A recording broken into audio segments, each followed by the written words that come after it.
Before we start, the name is at the top right of the screen. The story begins as crowd protests against a woman, stating that bastard Duke dared to disrespect the Empress and wishes for eternal shame to the four great families of the Rawls Empire. She stands there without responding to them as one of the men from the crowd calls out to her, as the man calls out to her stating that she is adored in expensive clothes even while heading to her execution.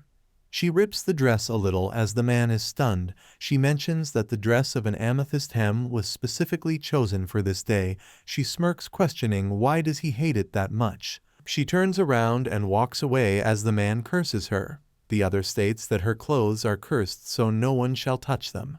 She looks up towards the sky as her expression turns sad. She wonders why is she dying like this when she hasn't done anything wrong.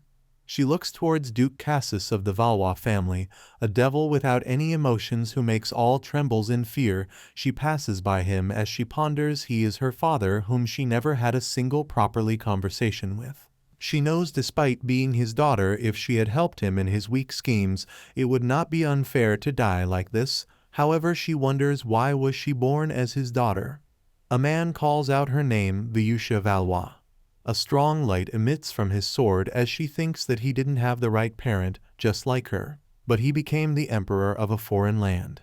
He states that this is for last. He is Peter de Rawls, the emperor of the Rawls Empire. He asks her if all Valois are emotionless, stating that he wanted to see at least a hint of regret in her eyes before she die. He leans over to her and tells her that after investigating he found out that she has nothing to do with the Duke. He mentions that her verdict can be changed if she leans now. It'll still be a death sentence, but it won't be as painful. She puts her hand on her chest as she asks him just kill her.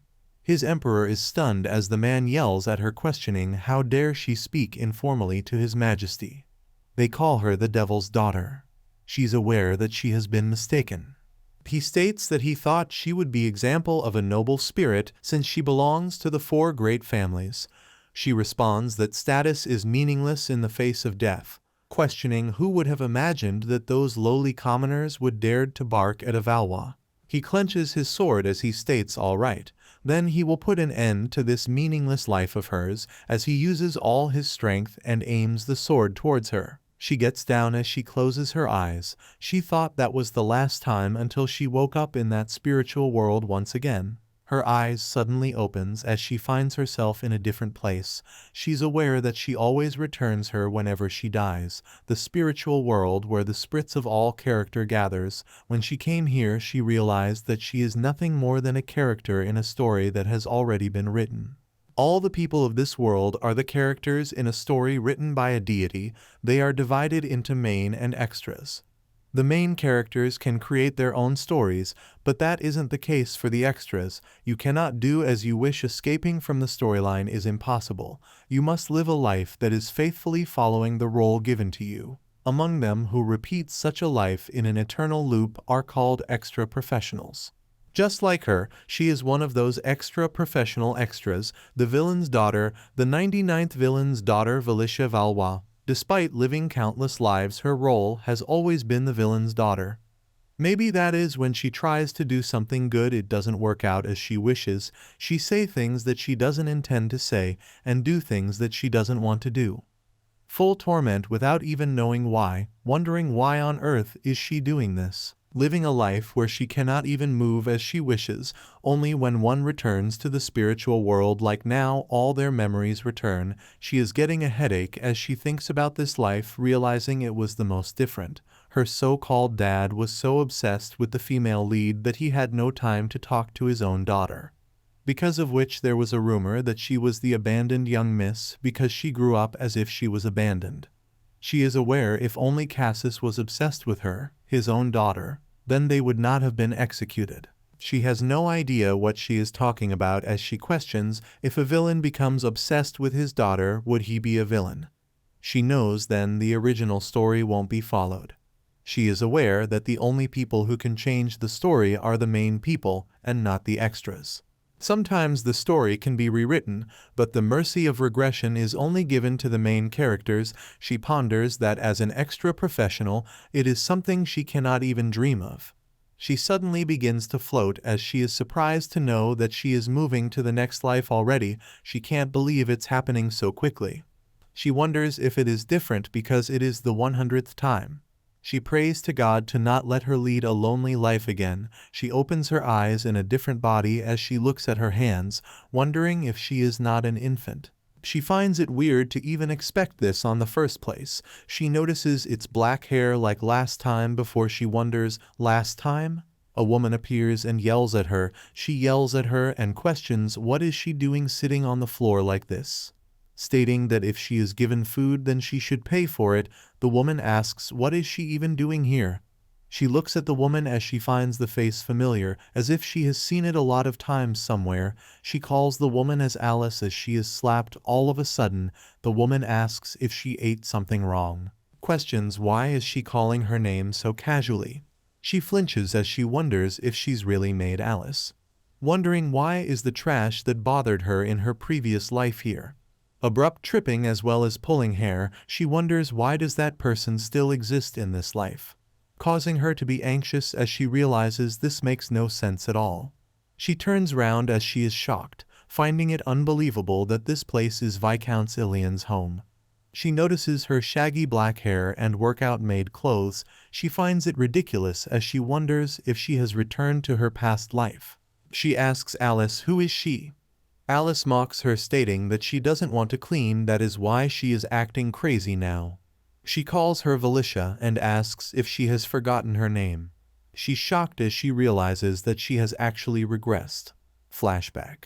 Her childhood begins with her hiding with her mother Vivian. Vivian, who was afraid of her husband Cassin's twisted obsession. After finding out that she is pregnant, she ran away from the Valois manor and begged the Viscount for help. There, together with Valicia, they ended up being treated less than commoners, and now she has returned back to the days of being in this manor. She is aware that regression isn't for extras, but knows that this is still inside the story. She mentions that so she is an extra professional before the Viscount appears and questions what is this fuss. Alice bows and mentions to the Viscount that she asked Valicia to mop the floor. But she didn't listen. Viscount seems frustrated as he questions she didn't listen. Alice responds yes and states that her training is still ongoing. He aggressively calls out to Valicia and asks if that is true. She flinches in fear as he states that he accepted her even though she had no place to sleep. Valicia ponders that as soon as she woke up she get to see this bastard. She had always started as a baby. She is filled with anxiety as she wonders if she actually regressed. The regression that she knows only the mains get. It's the deity's mercy and a chance to change her life. She pinched herself, and it hurts her as she realizes it's not a dream. The Viscount wonders if she has gone mad. Questioning what's going on with her as Alice responds that she has been going on like this from a while. Viscount stares at Alice and asks what is she thinking. He asks her should not she do something if Valicia isn't listening. Alice responds that she has to be disciplined first.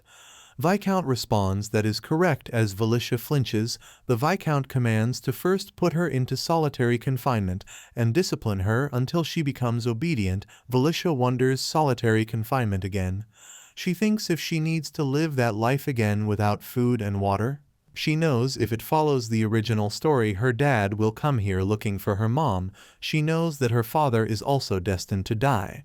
But she needs him right now. She clenches her fist before she asks the Viscount if he knows who she is. The Viscount questions what before she gets down on one knee, and then she fiercely stares at him as she yells questioning if he knows who her dad is. She points at him and asks how dare he treat her like his slave. She is aware that although it collapses later her family is still one of the great four families now. She is a Valois' daughter. She screams at them to call her father right away, causing Alice to flinch as well. One maid asks the other if there is a noble guest coming. The other maid responds that there is no one else other than Viscount. The Viscount calls out to her as he mentions that it is true, fools rush in where angels fear the tread. He states yes she is a noble before she questions how dare he disrespect a Valois. He points at her and questions if she is really a member of the Valois family. He touches her as she falls down. He laughs, mentioning that he just touched her and she fell. He tells her if she wishes to be treated like a noble then sure, but he asks if she is aware that nobles who run away from their families are even lower than commoners. She trembles before he gets down and states that she doesn't have that right. He mentions that she isn't counting on him finding her, is she? Stating they won't happen. Valicia fiercely stares at him as she ponders that it'll happen soon and he will die. He notices her glaring at him as he grabs her from her cloth and mentions that he feed her and is giving her a place to sleep. He pushes her away as she falls down on the ground. He asks how much more grace does she need. Stating that she is neither a noble nor a commoner, he tells Alice to send her to disciplinary room, as Alice asks in which room should she put her in. The Viscount asks how about the room with her mother. He decides to send her there as Valicia flinches. She is aware that her mother has never been to a disciplinary room, and that is until she faced her end. Thunder strikes as she is being taken to the disciplinary room. They pushes her as she falls down. They tell the guard that there isn't any need to give her a meal, and they'll be back in a few days, stating that fearless Valois is rotten to its core, and the Duke is rampaging the Rawls Empire, and both his wife and daughter are in solitary confinement. She notices her mother next to her as she calls out to her. She trembles as she removes the cloth covering her mother. She cries out to her mother, who is unconscious. She ponders that they say that this is the deity's mercy, calling out again and again to her mother, but getting no response. She looks out as it's raining. She wonders why does she have to go through the same thing again. She hears a sound as she turns towards the door and questions who is out there. The thunder strikes as she notices a boy. It's blonde hair as she becomes shocked. She takes a step back as she realizes he's the male lead who killed her, Peter. She notices that he is of the same age as hers. She is filled with anxiety as she can't believe that it would be that same blonde-haired person. Thinking that there is no way that Peter would be here, she calls out to him and asks his name. He responds that his name is Cyan. She questions Cyan. She calls out to him as she points at him and asks what color are his eyes. He remains silent as she wonders what is that. Why isn't he answering? She extends her hands towards him as she decides to check up herself. She removes his hair as she notices his eyes are black. He fixes his bangs. She apologizes to him for touching him carelessly. She is aware that Peter has golden eyes. She sighs as she knows that it cannot be him then. She suddenly remembers something as she wonders if she just ended up apologizing. She questions if he is also trapped here. She then thinks if she is worried about him, wondering if this is because she has been regressed. She knows before she couldn't act nice even if she wanted to. She asks him if he confronted the Viscount as well. He avoids eye contact. He covers his head and gets down as she stares at him. She sits down as well as she mentions that she was imprisoned here. She covers her head as well as he makes a sound causing her to stare at him. She notices that he is trembling. She becomes worried as she questions what's the matter, asking if he is hurt. He trembles as he responds no. His face expression appears to be sad. She tells him it's not that bad. His stomach growls. She questions if he is hungry. His stomach growls again as she mentions that he is very hungry. She thinks that she should try doing something nice. She gives him something to eat as she tells him that he should consider himself lucky as she had saved this for herself. It is her first good deed after regression, and her first secret of all her thundered lives. He tells her no, he does not need it as he cannot pay her back. Seems frustrated as she ponders that she is trying to be a nice person for the first time. She tells him to take it please, mentioning that she has an allergy so she cannot eat it. He asks her to throw it away, then stating that it is pointless. She wonders if she should be just a bad person in this life too, as she's aware that being good is not that easy. She grabs onto his arms before she pulls him closer. She forcefully puts it in his mouth as she tells him that she shoved it in his mouth. And what can he do now? Can he just eat it now? He tells her that she should not ask him to repay her later. He eats as she ponders. It is nice seeing him eating well. She also thinks that he did not really say thank you. She knows. Still, it is a nice deed and it feels good. After a while, as she is with her mother, he questions if she can tell him her name. She tells him her name is Valicia, her mother used to call her Villy, she has never been loved like that by anyone before. The one who called her by her nickname with such affection, it was her mom. Her mother is sleeping eternally. He remains quiet as she asks him to not feel sorry for her or anything like that. She mentions because she is going to ditch this shitty life and start over. Because now she might be able to live somewhat differently than before. She sleeps next to her mother. As she wakes up to find that Cyan is gone, she looks around as she wonders, could it be that he was able to escape? She wonders how could that be before she senses something. Something explodes as she falls to the ground. She trembles in pain. Someone calls out her name as she notices that this verse is familiar. It is her father Valois duchy, family he's Cassius Valois. He goes to Vivian and asks her to wake up. He cries as he begs her. Her hand falls down as he holds her closer to him. He looks at Viella as he questions who killed Vivian. She stares into his eyes as he steps towards her, telling her that he asked who killed her. She knows it is her horrible dad of 99 lives, and this is how the main villain was born. The aura surrounding him begins to emanate an unmistakable malice, saturating the air with an evil presence. He glares at her, and his magic conjures a spectral rope, winding around her neck with a vice-like grip, slowly suffocating her as she struggles in vain against its ethereal embrace. She glares at him, trying to tell him that even if he takes out his anger on her, her mother won't come back. His Knight Commander Iman arrives. He looks at the child and tries to say something, but the Duke cuts him off, stating that she doesn't matter. As his commander gazes upon her, his expression shifts to one of perplexity, sweat streaming down his face, his features twisted in confusion. Valicia thinks that Dad does not recognize her this time either. Again, Iman is the one who recognized her first. The Duke instructs him to just search the manor. As he lifts her wife up in his arms, his attention is once again grabbed by Valicia, who curses him and states all these years he didn't know where his mother was, so why is he coming now? She ends up bursting in tears, demanding if he has been trying so hard to chase her, then why is he so late? The Duke turns around to face her after her tantrums. All he says is that he thought she was mute, but she can indeed talk. He then orders Iman to search first. Iman, who looks panicked, tells him that's not the issue. He tells her to observe her features closely and points out that her eye and hair color looks familiar. And then he questions, didn't he just hear her calling Vivian mom? Cassin's eyes widen when he understands what his commander is hinting at. However, he doesn't bother turning, and with his back still facing her, he commands her to be taken and do a blood test. Iman kneels down in front of her and requests her to follow her. Hesitantly, she takes a few steps towards him. He then asks if she is feeling okay and would she like him to carry her. They make their way through a secret passage underground storehouse. He steps into a cell where the Viscount is being held captive by his knights.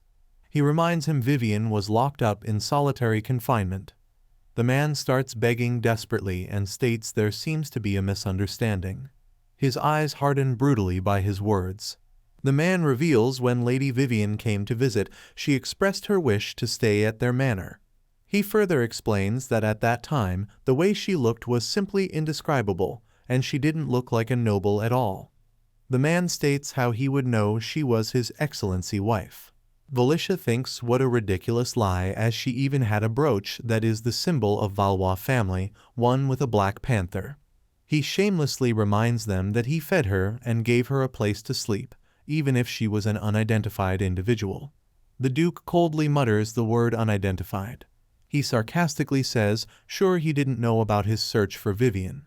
He grabs the man's hair to lift his face up as he states that even if he didn't recognize the brooch that she gave him while asking for a favor, he should have asked for his confirmation at least once in all those years. He reminds him he has been searching everywhere for his wife. Is he saying that he never heard of it? For the first time, Valicia speaks to confirm that he knew, but he hid it on purpose because he has animosity against the Valois family. She points an accuracy finger at him as she reveals he didn't care for her sick mother and treated her like a slave, and as the memory surfaces of her lying on the cold floors of the solitary confinement, she adds that he even locked her mother in solitary confinement. The man still tries to deny the accusations, saying the child is only 5 years old and has misunderstood what happened. Cyan looks at her daughter and notices she is wearing an old maid uniform. He tells his daughter that Valois return exactly what they are given, so if she is a Valois, she has to decide the punishment for the Viscount herself. This confuses her. At the same time, Iman rushes for her defense. An evil smirk appears on the Viscount's face as he believes it's a chance for him. He starts begging again, admitting that he has committed a grave sin that is worthy of death, but if has to take her punishment instead, he will gladly do it. Valicia can see him trying to hide his evil smile, to which one occurs on her face, because she can read his thoughts that he will be held lightly because it's from a child. She replies with confidence, surely should they start with fingers. The man is taken back and loses his color when he comprehends what she means, which is chopping his fingers. She remembers her mom said that the Valois piled up war honor with their magic, and she is a Valois and their family is famous for swordsmanship. She smiles as she thinks she has been through this twice, and now he must accept his destiny. The man starts begging her, aware that his faith lies with her. He starts referring to her as a young lady. She thinks sarcastically, so now she is a young lady. She looks down on him with pure malice in her eyes as she reminds him it's already too late, and decides to start with his fingers and work towards the center, and then his toes too, starting with the little toe. Sarcasm coating her voice as she says if they cut his head off right away, he will go straight to heaven, so they will start slowly one by one with his fingers and toes. Iman whispers in awe that her lineage is clear, but Cyan reminds him that a blood test is yet to happen, and he won't be sure until then. However, Iman states this is more accurate than the blood test itself. The Duke, who is still holding his dead wife in his arms, looks at her and realizes her eyes do resemble his a bit. Later, his commander comes and informs the Duke. The Viscountess and the remaining servants seem to have escaped through the back door. He also says a child has been found in the warehouse where the Viscount was. Looks like he was a slave used by the Viscount.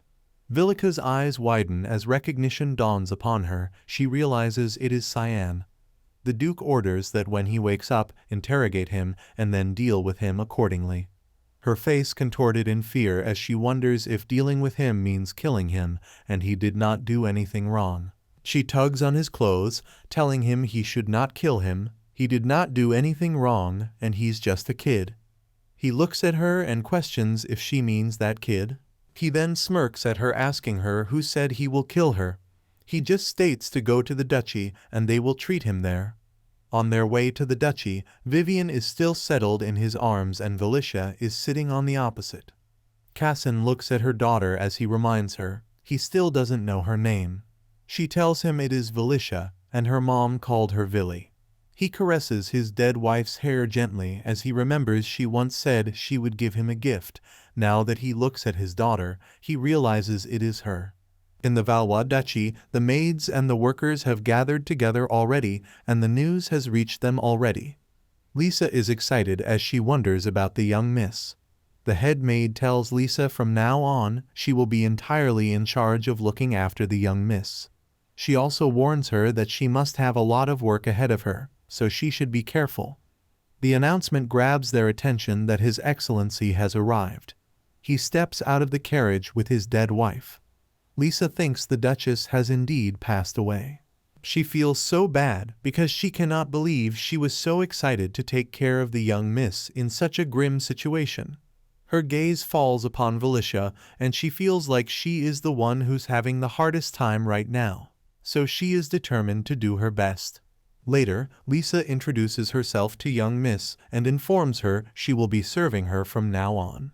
She beams at her, telling her she will make sure to take care of her so as to make her happy. Valicia wonders. Lisa was really able to smile like that. She looks ashamed all of a sudden, thinking, well, there's a reason for that. Because even if she could smile like that, she created a reason for her to keep crying. The memories of her mistreating her resurfaces in her mind. She remembers. She was bright and cheerful like that at first, but it got worse and worse because of her. She sighs deeply and thinks it's her fault. Lisa then questions her if she wants to eat first or should she get a bath ready. She lets her know she wants to do it alone. But Lisa smiles encouragingly at her, and unfettered by her clipped attitude, she tells her she may not be used to being helped with the bath, but she would get used to it. When she's helping her take the bath, her gaze falls upon her scars on the back, probably from beatings. Tears start shedding from her eyes. But Valicia acts like she's unaware. Later, she is dressed properly and wearing 2 pigtails, looking like a young lady she is. She questions her if there's something she cannot eat so she can go tell the kitchen. The table is adorned with a sumptuous array of delectable dishes, each crafted with culinary mastery by the head chef himself, who has personally ensured their perfection. He boasts about his cooking. With grilled, freshly caught fish as for the meat, he picked the liveliest animal that roamed the mountains and fields. He expresses that he put his heart and soul into these dishes, and the joy fills his whole spirit. She thinks again the chef was also originally like that, cheerful, until she was discovered as an evil child. Everyone looks at her expectantly, and the chef encourages her to try it. She thinks it's so bothersome. She takes a bite but feels uncomfortable because everyone is staring and she is going to get indigestion. However, she smiles awkwardly at them and compliments it's delicious. The chef starts dancing in joy because, as expected, his cooking is excellent. She remembers how she used to toss his dishes away every day because she claimed they were unsavory and calls herself silly. She gives her maids a side eye, wondering how long are they going to continue watching her. However, Lisa notices her discomfort and shoots them a glare. They bolt out of the room after that, and she sighs in relief because finally they are gone. Lisa says she's new to the Valois manor, so everything must feel strange and awkward, right? She thinks to herself, no, it's so familiar, that's the reason it's giving her goosebumps. She smiles at her, informing her. Tomorrow she will walk her around the castle, and she will tell her everything. Lisa is sure she will like it here so much that she would want to stay here for her entire life and not marry. She looks at Lisa in disbelief, thinking as if, and even if she wanted to, she would be long dead before that. As she's combing her hair later, she asks if she met her dad for the first time, right? She thinks to herself maybe it's because he has been trying so hard to save Mom and not leave her alone that it feels like it was really their first meeting. Lisa then also reveals that she might not know this, but His Excellency has not stayed in the manor since the Duchess left. It is said there is no place he didn't look for the Duchess. All over the Empire, even other nations beyond. She says he loved his wife so much, so she is so sure His Excellency will adore her as well. She jokes that he might become the biggest fool for his daughter. However, she wants to tell Lisa that is not it. She needs to put those thoughts aside. His obsession with Mom was the reason for their downfall. When she puts the brush on the dresser, she further adds, of course, His Excellency, he's like a male lead of a romance novel. She's annoyed because that's not the case, she got it wrong. He's not the male lead, but the villain. Oblivious to her thought, she also expresses that she's happy because that makes her feel like a maid in a romance novel too. She also expresses she is really looking forward to seeing what kind of a man the young miss will meet when she grows up. However, she just wants to ask for forgiveness because she is the villain's daughter here.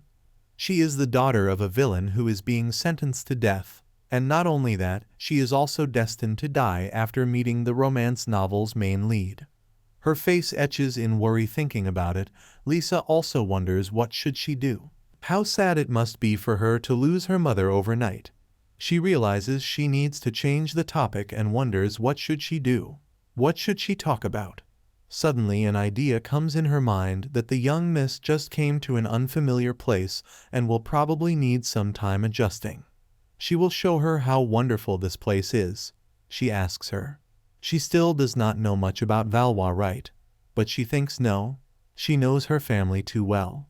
Lisa tells her this place goes past what she imagined. Like, should she say it's like a fairy tale castle? Before she started working as a maid, she heard many ghost tales about maids who died while working for the nobles, so she was a bit worried at first. However, working here made her realize this is in fact like a job straight out of her dreams. There are strict working hours, 3 delicious meals a day, and a rest area exclusive to servants. Also refreshing vacations. She thinks to herself that is because it was a home without a master until now, and her life will slowly become miserable, especially if she stays faithful to her previous role. However, after the regression, she was able to do the good deeds that she was unable to do before. Remember, she was able to hand over the bread to Cyan. She wonders, maybe she won't live as the villain's daughter anymore.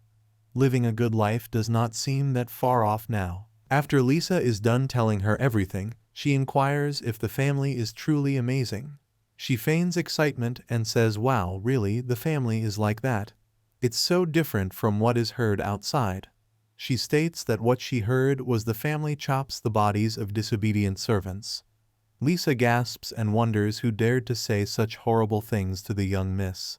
She is quick to defend them, angry that no, she should not listen to those horrible tales, and nothing like that happens here. The Valois family is a great family, becoming one of the 4 great families of the empire for their swordsmanship alone. The Duke has been at the forefront of numerous wars and subjugations. He has contributed to the establishment of the current empire, and there's also magic that can only be used by the direct line of the family, each coming with their own unique ability. Because of this, Valois' direct line is overwhelmingly stronger than the rest. After telling her all this, Lisa wants her to be proud of being the young lady of the Valois family. Valicia realizes Lisa is really very loyal and can't believe she tormented her so much in her past life. However, Lisa does not know that great family is going to collapse. She wants to question her if she knows how terrifying a man obsessed with his dead wife is. She remembers that abandoned everything and everyone related to his family, searching everywhere to find a way to revive her mom. Among the people he met, there were some who said they knew how to revive her, but their lies were soon discovered, and they met their end at his dad's hands. The man who had lied told him that it was impossible with his own power, but maybe divine power could help. The miraculous power to heal any injury. And the one widely known in the empire to wield such divine power is Saintess Empress Isilis. The man told her that he heard she was willing to reach out to those in need of her healing, regardless of their status, and he needed to go and ask her, and she would be able to bring his wife back from dead to life with the help of divine power. He said if that's his dying testament, then it's not so bad, and killed the man brutally. The more people he killed, the more numb he became, a monster with no emotions. Someone who was judged to be no longer of use was instantly thrown away by him at some point. The obsession to revive his wife was the only emotion he could feel. He went crazy. He then went to the imperial palace and requested the empress to revive his wife. However, the empress told her she might be a saintess, but how did he expect her to bring the dead back to life? She straightaway told him this was impossible, even with her divine powers. She said what happened to the Duchess was truly unfortunate and advised him to overcome it. However, he cut her off midway and questioned how she could be so sure when she didn't even try yet. To the Empress' horror, he ended up killing a person in front of her. He warned her that until she revived his wife, Vivian, she would receive a head every week. One night, as the Empress was trembling in her room beside the bed, he came to her, stating that she seemed to enjoy having the throats of good people slit open. She tried to tell him that she couldn't do what he asked of her. Treating a wound and reviving a person were completely 2 different things. She told him to give up now. This made him more furious, thinking she was telling him to give up on Vivian. He said if she couldn't be saved, then both her and her divine power were useless, and ended up murdering the queen as well. As a result of becoming the murderer of the empress, all the assets of the Valois family were confiscated by the imperial family, and all direct relatives to him were also sentenced to death. Lisa bids young Miss good night as she leaves. She lays awake in her bed thinking, now that she has come back, she can live differently than before. Changing the original novel is the privilege of the regression, right? She wonders, can she change her villainous dad? The person who was so obsessed with reviving her mom that he even killed the empress. On the other hand, Vivian lays dead on the Duke's bed. The Duke holds her hand and thinks although he can hold her back from disappearing with his magic, he will never be able to hear her voice again, and he won't be able to see the smile she used to show when smiling at him. He leans in closer, cupping her face and apologizing for being so late. His eyes become teary, thinking he could not protect her. He keeps apologizing to her. The Duke of the House Blue Bell looks at his daughter playing with the Mads. He questions the butler. Isn't it time for her magic class now? Why is she playing out here? Butler replies. The magic teacher caught a cold, so they will be taking a few days off, and it would be a big issue if the young miss was infected. The Duke frowns, asking why does she have to go and play around just because she has no classes. He states if she does not have the magic aptitude of the Black Panther, then she must walk 4 times harder. He has emphasized this over and over. The butler says, but still, isn't she a child? He reminds him about the young Miss of Valois. With that great bloodline, she will soon be able to effortlessly wield magic. After taking a sip of his wine, he says he cannot drink this anymore. The butler offers to give him another. He then reminds there is still no news of Viscount Ilian. The butler responds, it has been a long time since they have heard from him. Could it be that the Duke Cyan, but then he trails off. He thinks that's possible and sarcastically mumbles, isn't that the great Valois family after all? However, he then states they should just watch, they will destroy themselves and questions when is the funeral of the Duchess. Butler says, according to the report, they say there won't be one. It is sad that her body is preserved from decaying through magic. He smiles evilly, thinking if he's planning on living with a corpse. He has been looking into him since he abandoned his family just to find his runaway wife. He comments, such a faithful husband. He then asks the butler if he knows how to manipulate people to do as he wishes. The butler inquires, is it preying on weakness? He states that all one can do is threaten. The real way is to mess with his desire. What he wants the most will also become his weakness. He is aware that Duke's Cyan weakness is the most beloved Duchess. On the other hand, Cyan is still in his room next to his dead wife sitting on the floor. Ammon opens the curtains telling him it's time to wake up. He then informs him the Duke of Bell is here. The Duke mumbles he's still the same as always, appearing out of the blue with no prior warning. His commander's gaze falls on the Duchess, and he hesitantly asks how long he is planning to keep the Duchess in the bedroom. Sudden anger hits him like a lava as he questions, is it wrong to keep his wife by his side? Iman tries to reason with him that she cannot be kept in the bedroom forever. In a place where the sun doesn't shine, Kyujin thinks Vivian loved being in the sun. Also, she liked flowers. It would be good if she had a place in the garden instead. He comes down and greets the Duke of Bell. When he looks at Cyan, he is surprised because people said he was intoxicated with alcohol, so why is his face so bright? He questions the Duke if he has been having trouble so far. But he ignores him and just says that's so like him coming here with no warnings. The man apologizes and says he heard the Duchess passed away. Cyan's demeanor stiffens. He repeats that he said he found his wife dead. Then has he not heard that there will be no funeral then? The Duke of Bell says even if he's forcibly holding on to someone dead, can he revive her? Why would he have such vain hopes? The Duke says does he think he's a fool? The Duke of Bell quickly denies and says no. He respects him. He adds in some ways he is someone he looks up to, someone he cannot emulate. My wife often pesters him about it to follow up the Duke's example. The man says if they were alike his wife would have been in the same situation as the Duchess. This makes Cyan clatter his teeth in anger. He says angrily that he must have been waiting for this day to pour years' worth of ridicule all at once. However, the Duke also threatens that he might want his wife to see her husband's corpse. His magic gets out of control once again, his aura becoming malice. He tries to shield himself with his own power, pleading with him to calm down. He did not come here today to die at his hands. His hand, from which he tried to shield himself from his magic, has ended up burning. He declares that he came here to revive his dead wife. Cyan's eyes widen in disbelief. He then suddenly composes himself and warns him not to fool around. No way he can do that with his magic. He asks him, is he claiming he can revive her? However, the Duke of Bel asks instead would he do anything to revive his wife. Cyan replies without an ounce of doubt that he would gladly fall into the abyss. The man's expressions turn smug as he thinks he caught him. He then announces this, to be precise, he cannot revive her, but it might be possible for them. He questions if he's aware about the sorcerers, the one who are seeking powers with no morals. Duke says the ones who call themselves that are not all scammers. The Duke of Bel replies the ones who claim to be the one in public are, but the real ones cannot reveal their existence. This is the source of their power and their origin. It's death. They use the power at the cost of someone's life.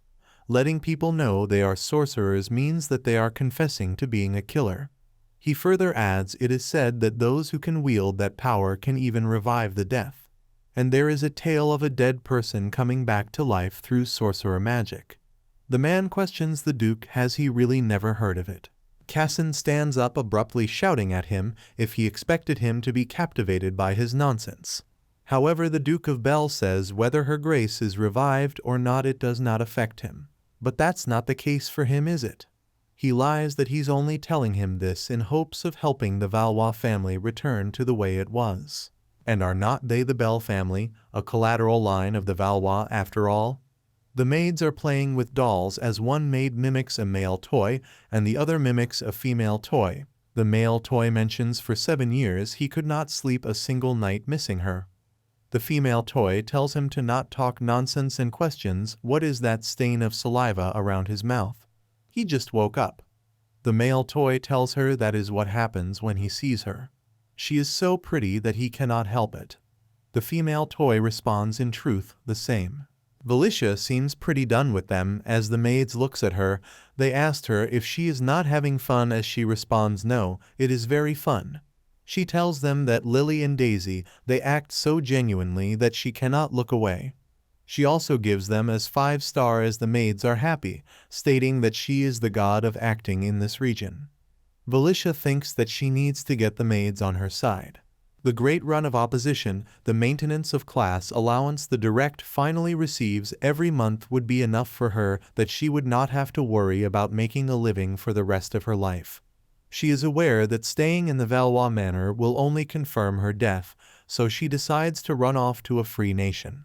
She knows until then this operation must what we discovered, and she thinks, what if she runs away, get caught and banned from going out forever? Not only does she need to save up for an emergency fund, but also safely move that money into a free nation. She has a determined expression on her face as she realizes that she needs to bring some people to her side. The maid questions if there is something on her face as she responds no. The other maid brings Hike's fresh cream cake. Vasilia mentions cherry tart. She realizes that she stated without realizing. She needed 3 to 4 times to understand the role of the villain's daughter. She knows there was a minute ago, and she wants a cherry tart now. The maid responds, but she clearly wanted fresh cream cake just now. She states that she gets a bit annoyed when the maid nags like that. The maid tells her that she will bring it right away. Right then Valicia asks her to just put it back as she wants mill fuel now. She knows that she would have eaten poison if she was in her place. The maid questions if there is something on her face as she states that Vasilia looked at her all of a sudden. Vasilia curses her, causing the maid to be stunned.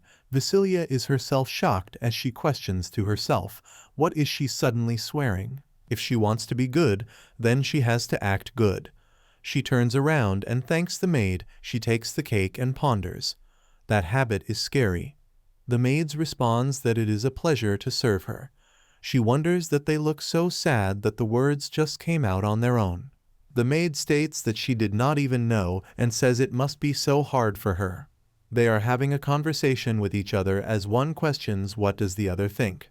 Do they think that Vasilia is heartbroken? The other one feels bad because she's trying to act like everything is okay at such a tender age. They are discussing this in the servant lounge. They wonder how can she be so resolute. The maid mentions that it is clearly not okay and wishes for her to get better soon. They thought that she would just enjoy eating the tasty desserts, and we would have thought that she would eat that tasty food with such a grave expression. She is eating it as she thinks that she has to be careful from now on. One of them questions what do one do when they are sad, as the other responds, the male lead and the female lead gazing at each other. She reads romance novels, and then they cut closer until they finally, before the other maid slams the table stating that the young miss is still so young, so that is too inappropriate for a child. The other maid complains that she asked what she does when she is sad, and she was just talking about how she reads novels. They wonder, do not they think that young miss needs time to compose herself? As she recently lost her mother, moreover, she has to adapt to a certain degree of environment as well. And at any age she probably needs the time to set her thoughts straight. They wonder if they ended up bothering her too much, which causes them to be shocked. They start that from now on, some time alone will be good. Meanwhile, Cyan tells the attendant that he will be away from the manor for the time being.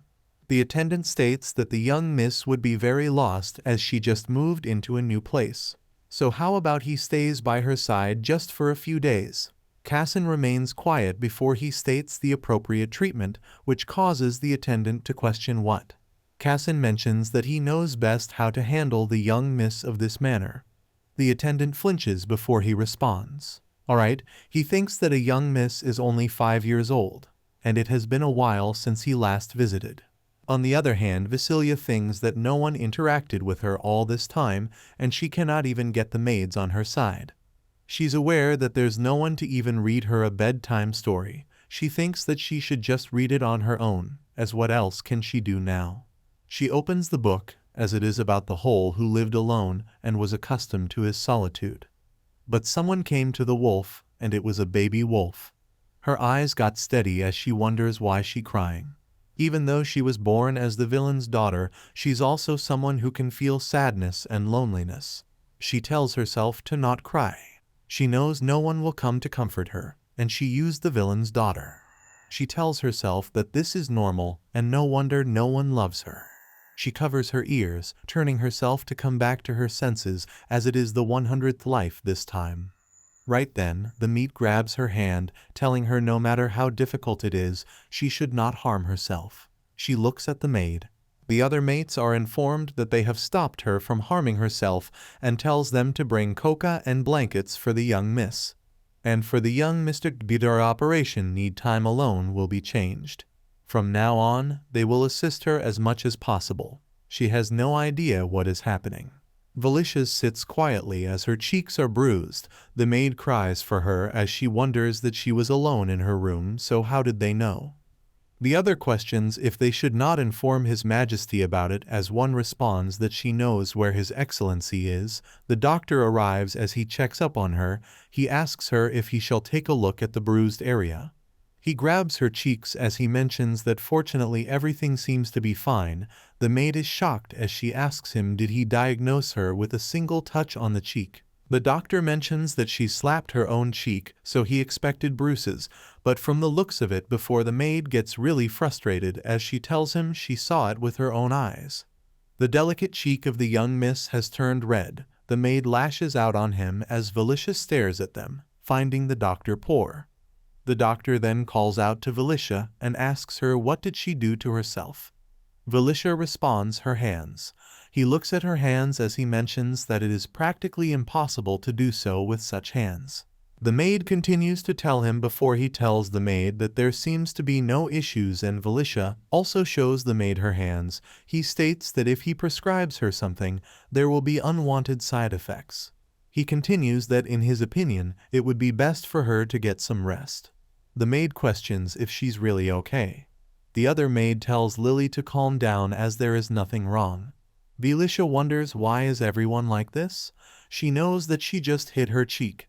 She sees everyone having a worried expression on their faces. She's aware that they do not have to stop what they're doing just to check up on her. She is aware that it used to be so different when she was sick before her regression. Right then, the maid states that her face has gotten red again. She questions, could it be a misdiagnosis?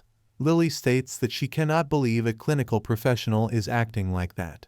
mentioning that it would be better if Lisa was diagnosed instead. The doctor seems to be hesitant as he mentions that the redness of the cheeks may also be from emotional changes, but still he will prescribe an ointment just in case. Valisha calls out to them mentioning that she is not sick. She ponders that she was just trying to let this go. But if she leaves it like this, she would feel sorry for the doctor. She tells the maids that the doctor did nothing wrong, mentioning that she was just trying to check herself up. Lisa questions, but why would she hate her cheek? She then thinks of something as she notices that while watching her from afar, she seemed really alone. Lisa becomes sad as she wonders how lonely the young miss must have been that she was hitting her cheek to cheer herself up. Lisa suddenly gets down and mentions that she's ashamed of herself. The maids apologizes as well. They mention that they have misjudged. Valisha is shocked as she does not seem to understand the situation. Lisa tells her that from the moment she arrived, Lisa wanted to serve by her side. But then she decided that Valisha needed time on her own, so other than the fundamental things, she just stood back and watched. Lisa continues, stating that she was watching from behind that tree so that Valisha would not feel uncomfortable. Valisha wonders, is not that basically stalking? She smiles as she tells Lisa it is okay. She ponders that she had no clue that Lisa thought she was lonely. She finds Lisa really considerate of her. Lisa looks at her for a while as Valisha ponders that she was not aware of that before, and she had no clue that Lisa had such an active role. She guesses that Lisa felt timid because of her. She tells Lisa that she always do that to relieve stress, so Lisa should not worry about that. Lisa and all of the others are dumbfounded. They silently stare at her as it gets awkward. She wonders what. She thinks it is okay to hit something when you are annoyed, right? And wonders if this is only for the villain's daughter. Valisha's attention turns towards the doctor, who is having teary eyes as he mentions that he was unable to see the pain in her heart. They all get down stating that they are not qualified to be her servant, and the doctor mentions that he has always been a quack doctor. After a while, Lisa steps in as she mentions that she made it for her and asks her if Valisha wants to hold it while she sleeps. She questions, is it a plushie? The plushie greets her as it mentions it is her guardian angel. It also tells her that it will bite any scary thoughts she has while sleeping. She ponders. That is even scarier though. Lisa asks her if she can give the plushie a name. She ponders that she thought all her blushes apart before her regression. So what should she do with this? Lisa squeaks it as it talks and says hi. Valisha seems interested as Lisa gives it to her. She ponders that it is her first time seeing a talking plushie. She squeaks it again and again. Lisa seems very satisfied to see Valisha playing with it. It is already late night as Valisha is sleeping with a plushie. She hears a noise as she opens her eyes. She rises as she wonders who is that, thinking if it could be that an assassin has appeared.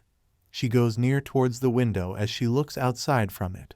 It is a bird as it states that it has something to say, so it asks her to open the door. Looks at it for a while before the bird becomes frustrated and tells her that she is leaving the guest outside the window and tells her to open the door again. Valisha becomes angry as she asks who is the bird calling a brat to. She suddenly thinks of something as she realizes that words speaking the human language is more common. In other words, this is a creature that did not exist in the world of the novel. She opens the window as the bird asks her. She's the regressor of this world, right? She asks the bird. How does it know that she's a regressor? The bird tells her, of course it knows, as it has lived in this world for hundreds of years. She ponders. Could this bird be a helper as she flinches? Elite helpers are cute and white and are very talkative, and they approach when one is alone. She ponders that there are rumors that helpers often appear in front of regressors. Right then, someone grabs the bird as the bird becomes shocked. It is Lisa as she questions how dare the bird disturb Valisha's sleep. Lisa tells Valisha that she will take care of this bird for her. Valisha wonders, where did Lisa come from? She wonders why she watching her this whole time. She asks Lisa to please release the bird. As she wonders what is even happening, Lisa tells her no way as she questions who knows how many germs are on that bird. The bird yells at Lisa questioning, did she just call it a germ? It becomes frustrated and shouts how dare she, and questions if Lisa even knows who it is, mentioning that she is the world's most perfect helper. They both argue together as Valicia ponders that Lisa cannot understand the bird. Lisa mentions that she will throw away the uninvited guest as Valicia wonders, what does she do now? She knows there are a lot of things she wants to ask. She commands Lisa to release the bird. Lisa responds that since the young miss is so benevolent, she will not be cruel either. Valicia wonders how can she make Lisa let the bird go without it looking bad. She then thinks of something as she calls out to Lisa and tells her that birds are her friends. She mentions just like the cat plushie Lisa gave her to play with, she does the same with birds too. She states that she invited the bird to a secret meeting and she thought that it would be fun to play together. Lisa realizes that she ruined it as she lets the bird go. Lisa bumps her head into the wall as she mentions that she has to protect the young Miss Innocence. Valicia asks her, does not her head hurt? Lisa asks why Valicia if next time will she invite her to. Valicia responds only animal friends can attend the meeting. Lisa tells her then she will just come wearing an animal mask and asks would that be okay? She finds it really scary. The bird gives her a frustrated glare. After a while, the bird complains that this is its first time being treated so cruelly, stating that it is the first time in 500 years. She apologizes to the but mentioning that she did not think Lisa would suddenly appear. The bird continues to complain, stating that an 18-year-old nothing crouched up and grabbed the bird. Valicia gives her okay as she mentions these are the leftovers from what she ate previously and asks if the bird would like to try it. The bird asks her how dare she try to appease her divine helper with something like that, mentioning that she does not have any manners at all before she looks at the cake and the bird's mouth begins to get watery. It takes a bite as she questions that it is eating so well and asks if it is calming down right now.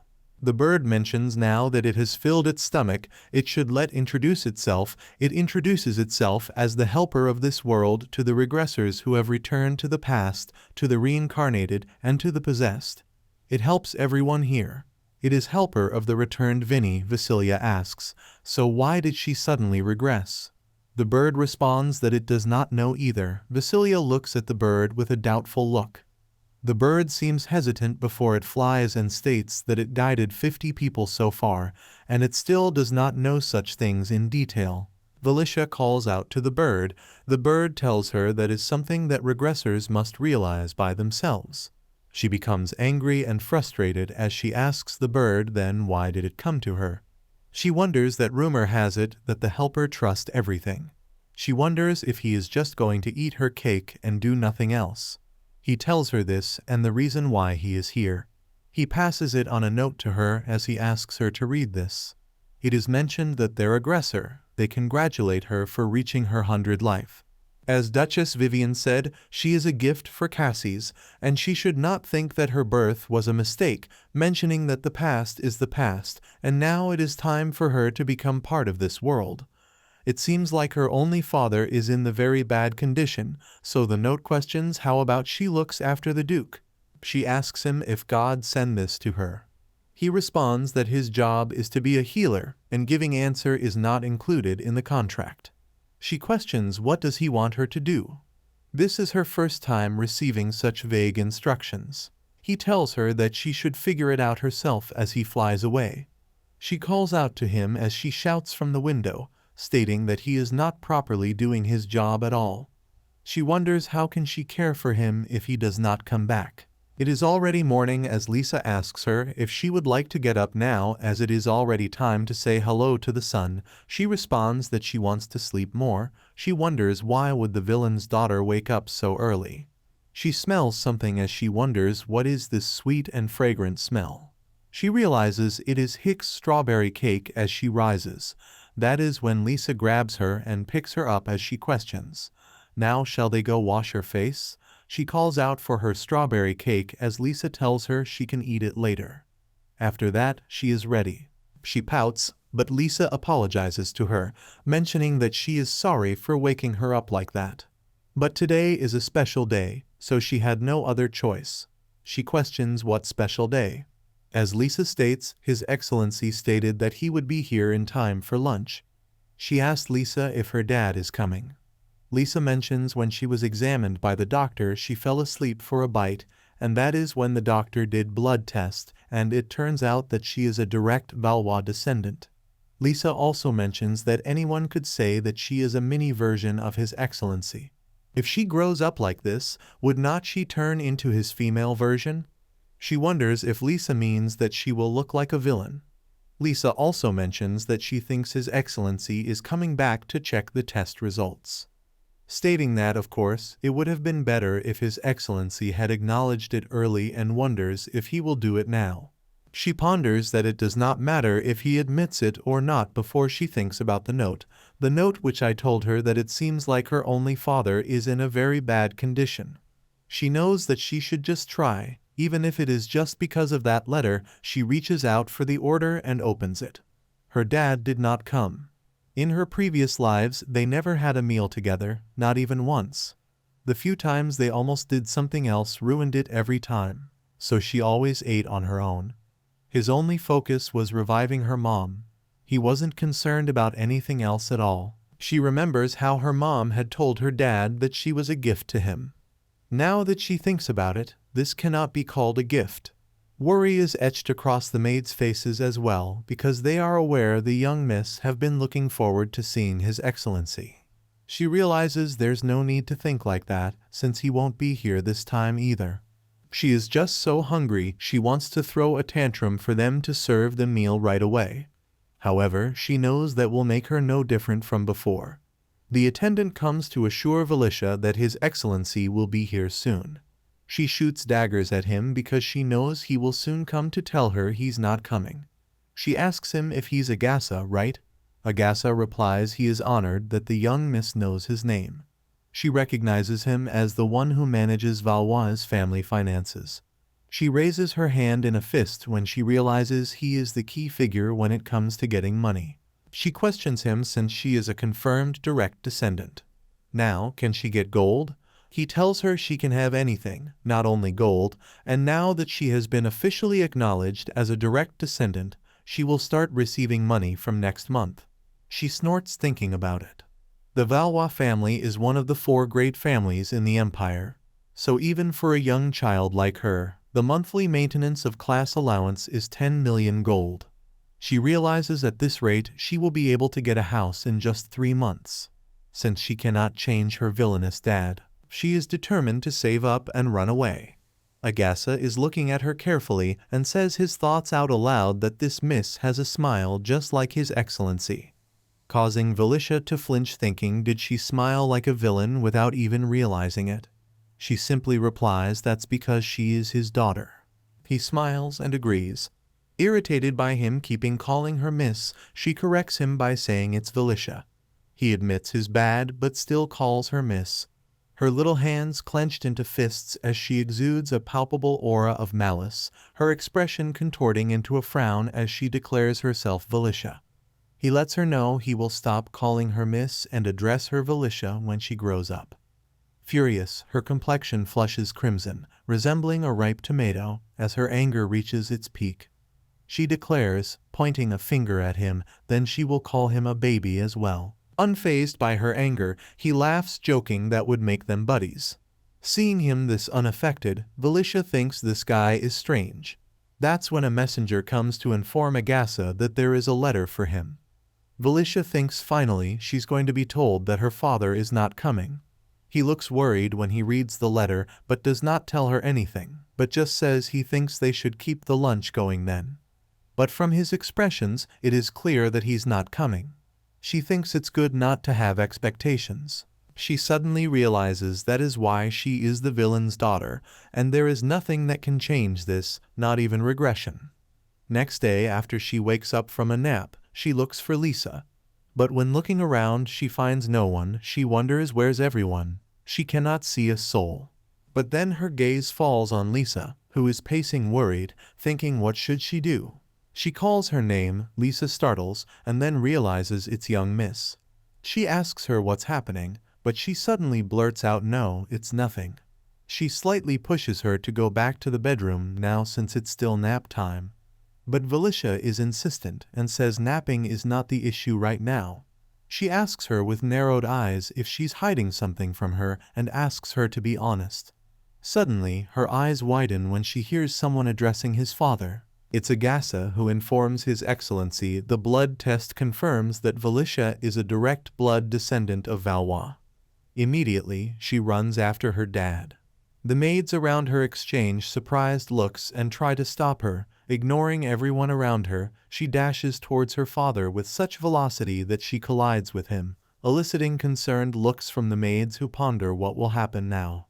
They're scared that what if she has gotten hurt, and she slowly opened her eyes. Her gaze first descends upon the blood staining the floor, then shifts to her dress, likely acquired from the collision with her father. Casson just looks at her with an unreadable expression, but his eyes are cold. She takes an involuntary step back when realizing he just looks like how he looked during their execution. Agasa attempts to diffuse the tension by explaining that he didn't expect the young miss to awaken so early and adds it seems like the young miss came running because she wanted to see her father. He suddenly turns his back on her, telling her she has seen something she should not have and it would be better to leave quickly. However, all her focus right now is on his puffy eyes. She wonders if it could be because he cried. Back then they lived in different palaces from day one, so all she knew was the only thing that happened was his dad being busy trying to revive mom. She never imagined that he would cry. She stands there, taken aback, probably because this revelation proves to be a little too much for her. She thinks because he is her dad, the one who lost her mom. She tried to pretend that she did not care, that it did not matter to her. But now that she thinks about it, maybe her dad is just a man who lost his way without her. He is not just a simple villain. She clenches the fabric of the dress as she concludes she cannot continue this life as it is, even if it does not change, she decides to give it a try. She calls for him, causing him to stop midway. She reminds him if mom was here, she would be worried. This catches his attention and his eyes widen. She also reminds him mom said skipping meals is bad, and that she would be worried he would get sick if he does not eat. He announces he will eat some bread, then prompting her to smile, but her smile falters when his father suddenly throws her over his shoulder and instructs the maids to prepare bread for him and get the child what she normally eats. She is shocked because that means for the first time in all her lives, she will eat with her dad. She expresses her gratitude for the food and eagerly dives in, emitting nom-nom sounds as she eats. He notices her and comments she eats well. She states mom likes people who eat well and then asks her dad, does dad not eat well? He lies. He does. She asks when. He replies now. She inquires now when, causing him to be bothered. The chef questions would he like him to serve him and another sort of bread, since all he has on his plate is bread. Once again, he's taken off guard by his daughter, who questions does he even know how much work it took for that bread to reach the dining table. She scolds him, asking if he thinks the bread just fell from the sky. She teaches him that first he should express his gratitude for the food and then eat well. Suddenly, he is reminded of his wife who used to scold him to not leave anything behind and finish his food, asking him if he even knew how many people worked hard on it. She pointed a fork at him, telling him if he leaves the food, he will be scolded. Back in the present, his daughter says the same thing to him, even pointing the fork at him in the same way, leaving him stunned. He tells her Vivian said that too. Valicia smiles, thinking now she knows how to deal with her dad. She tells him her mom hates leftovers the most and asks him if he's not going to eat. She begins to mimic tears, reminding him that her mom would be saddened to see him like this, questioning if he still refuses to eat. He asks her if mom used to scold her. She freaks out, thinking is this dad's takeaway from all the talk? Still, she engages him in the conversation. She tells him she would scratch her cheeks whenever she left food behind, and she lost some of her precious baby cheeks because of that. He comments dryly that seeing her eat right now, he doesn't think she would lose any of the baby cheeks. He then stands up abruptly, instructing her to eat everything and not leave anything behind. She wonders why did he sit down if he was going to leave so quickly. After he has left, she comments that must be angry, but Lisa assures her it's not that he's angry because His Excellency ate all the food. She is surprised because she did not notice when he ate it all. The chef is literally shedding tears of joy over it, pointing out it's thanks to the young miss. She thinks, really, and then mumbles under her breath, she guesses one will have to eat well to be a villain. Causing Lisa to ask what she is saying, but she tells her nothing. Cyan is in the Forbidden Region Shadow Forest. He has gotten dear blood for the witch just as she instructed. He then reminds her, she said, that in that case she can revive her. She claims that she is the old witch that can revive the dead. But after she pours it in whatever she's making, she asks if he can bring more. But he reminds her she said it would be enough. She then lies that yes, it would be enough. And then takes out some poison. He suddenly grabs her arm to stop her and questions, is she going to use poison to revive the dead? Confused, she mutters, what? He repeats again, what was she trying to put in now? Isn't this poison? Like a stupid witch, she asks him if he's interested in this field. He responds he would say it's rather because he has killed many people. Using his magical abilities, he grips her throat and accuses her of deceit, insinuating that she was lying all along. Despite the imminent danger, she persists in her falsehoods, claiming she can revive her. However, he firmly denies her capability to do so. On his way back, he bumps into a child on the way who tumbles on the ground and begs for him to spare her. He lets her know he has no intention of killing her as she did not do anything wrong.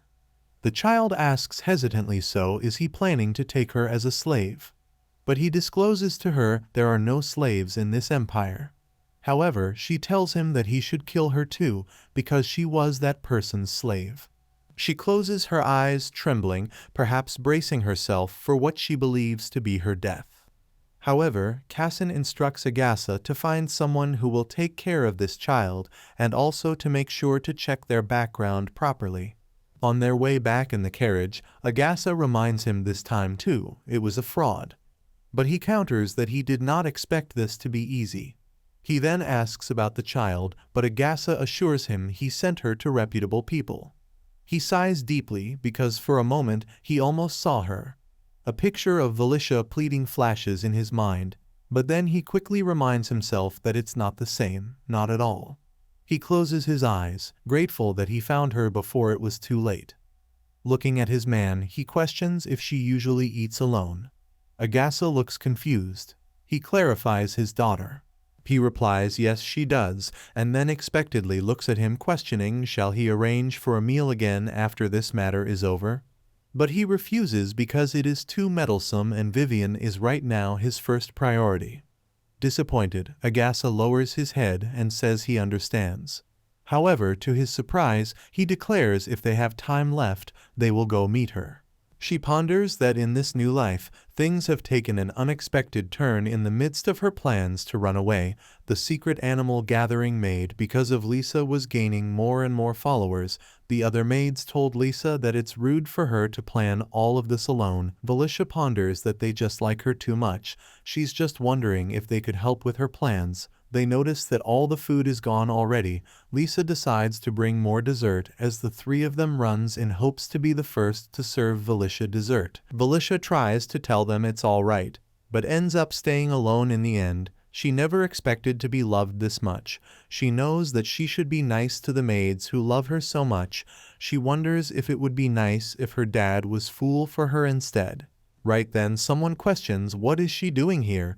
She rises and finds her dad standing in front of her. He mentions that she is alone as usual. He picks her up as he mentions it's enough of this, and they should now go eat. She asks about the maid before his duke states that he'll deal with the maids who left her all alone here. She knows that Lisa didn't leave her here. He tells her that he can't believe she's so nice, just like Vivian, stating that she has only taken her unusual traits. They're having lunch as she ponders now that she thinks about it in the spiritual world. She was the female lead of the tragedy, but she fixed her life through regression. Someone asked the girl what did she do. As she responded, she befriended the villains, mentioning if she does it well before the main incident happens, the original story will change. Valisha knows she heard about it and wonders if she should try it too. One thought is that she's an extra professional, so she must obtain the original story. The other is that this is her chance and she received God's mercy. She thinks about both of them as she seems hesitant. She knows if she's going to wait for a reply to her letter, she'll have to get close to her dad first. She thinks, why don't she try turning this horrible tragedy into a new child story? She calls out to her dad as she expresses her happiness because the steak is delicious. He doesn't respond, causing the atmosphere to become awkward. The chef states that he is so honored that she thinks it's delicious. Lisa also states, of course, as it is Hicks' steak after all. Valisha ponders, while going through all her lives, how many things have she picked up while wandering the spiritual world. She knows right now her dad isn't good at expressing himself, so it's not obvious, she ponders. But he thinks that she is cute, right? A daughter that looks like her villainous dad. She asks him what does he like. Stating that she likes the steak and cakes by Hicks, she asks him if he would like to try the strawberry cake. He doesn't give any reaction as she knows. If that is the case, then there's her last resort. She takes food to him as she tells him it's her favorite and asks him to take a bite. He looks at her without any response as she mentions if he eats it before he asks so what. She finds it a tragedy realizing that her dad is so cold. She tries to clam herself down knowing that this was expected. She wonders if it would hurt him if he took a bite. Her expression turns into frustration as she knows she is still holding the fork for him. He gives her a confused look as she is lost for words, wondering if he really doesn't understand what she is trying to convey. She tells him if someone is holding out a fork with food like this, then it means she wants him to accept it. He asks her why should he. She asks him should they not share what they like with each other when they are eating. He responds no as she asks him isn't their eating together is because he wants to talk to her.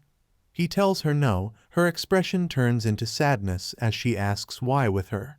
The food falls on the ground as his duke asks the maid what is she waiting for. She should clean it up. He again repeats to clean it before Valisha yells that she gave him her favorite food, but he refused it. He flinches as she still extends her hand towards him to take it before she turns around and mentions he should forget it and she'll just eat alone. He tells her that it just bothers him.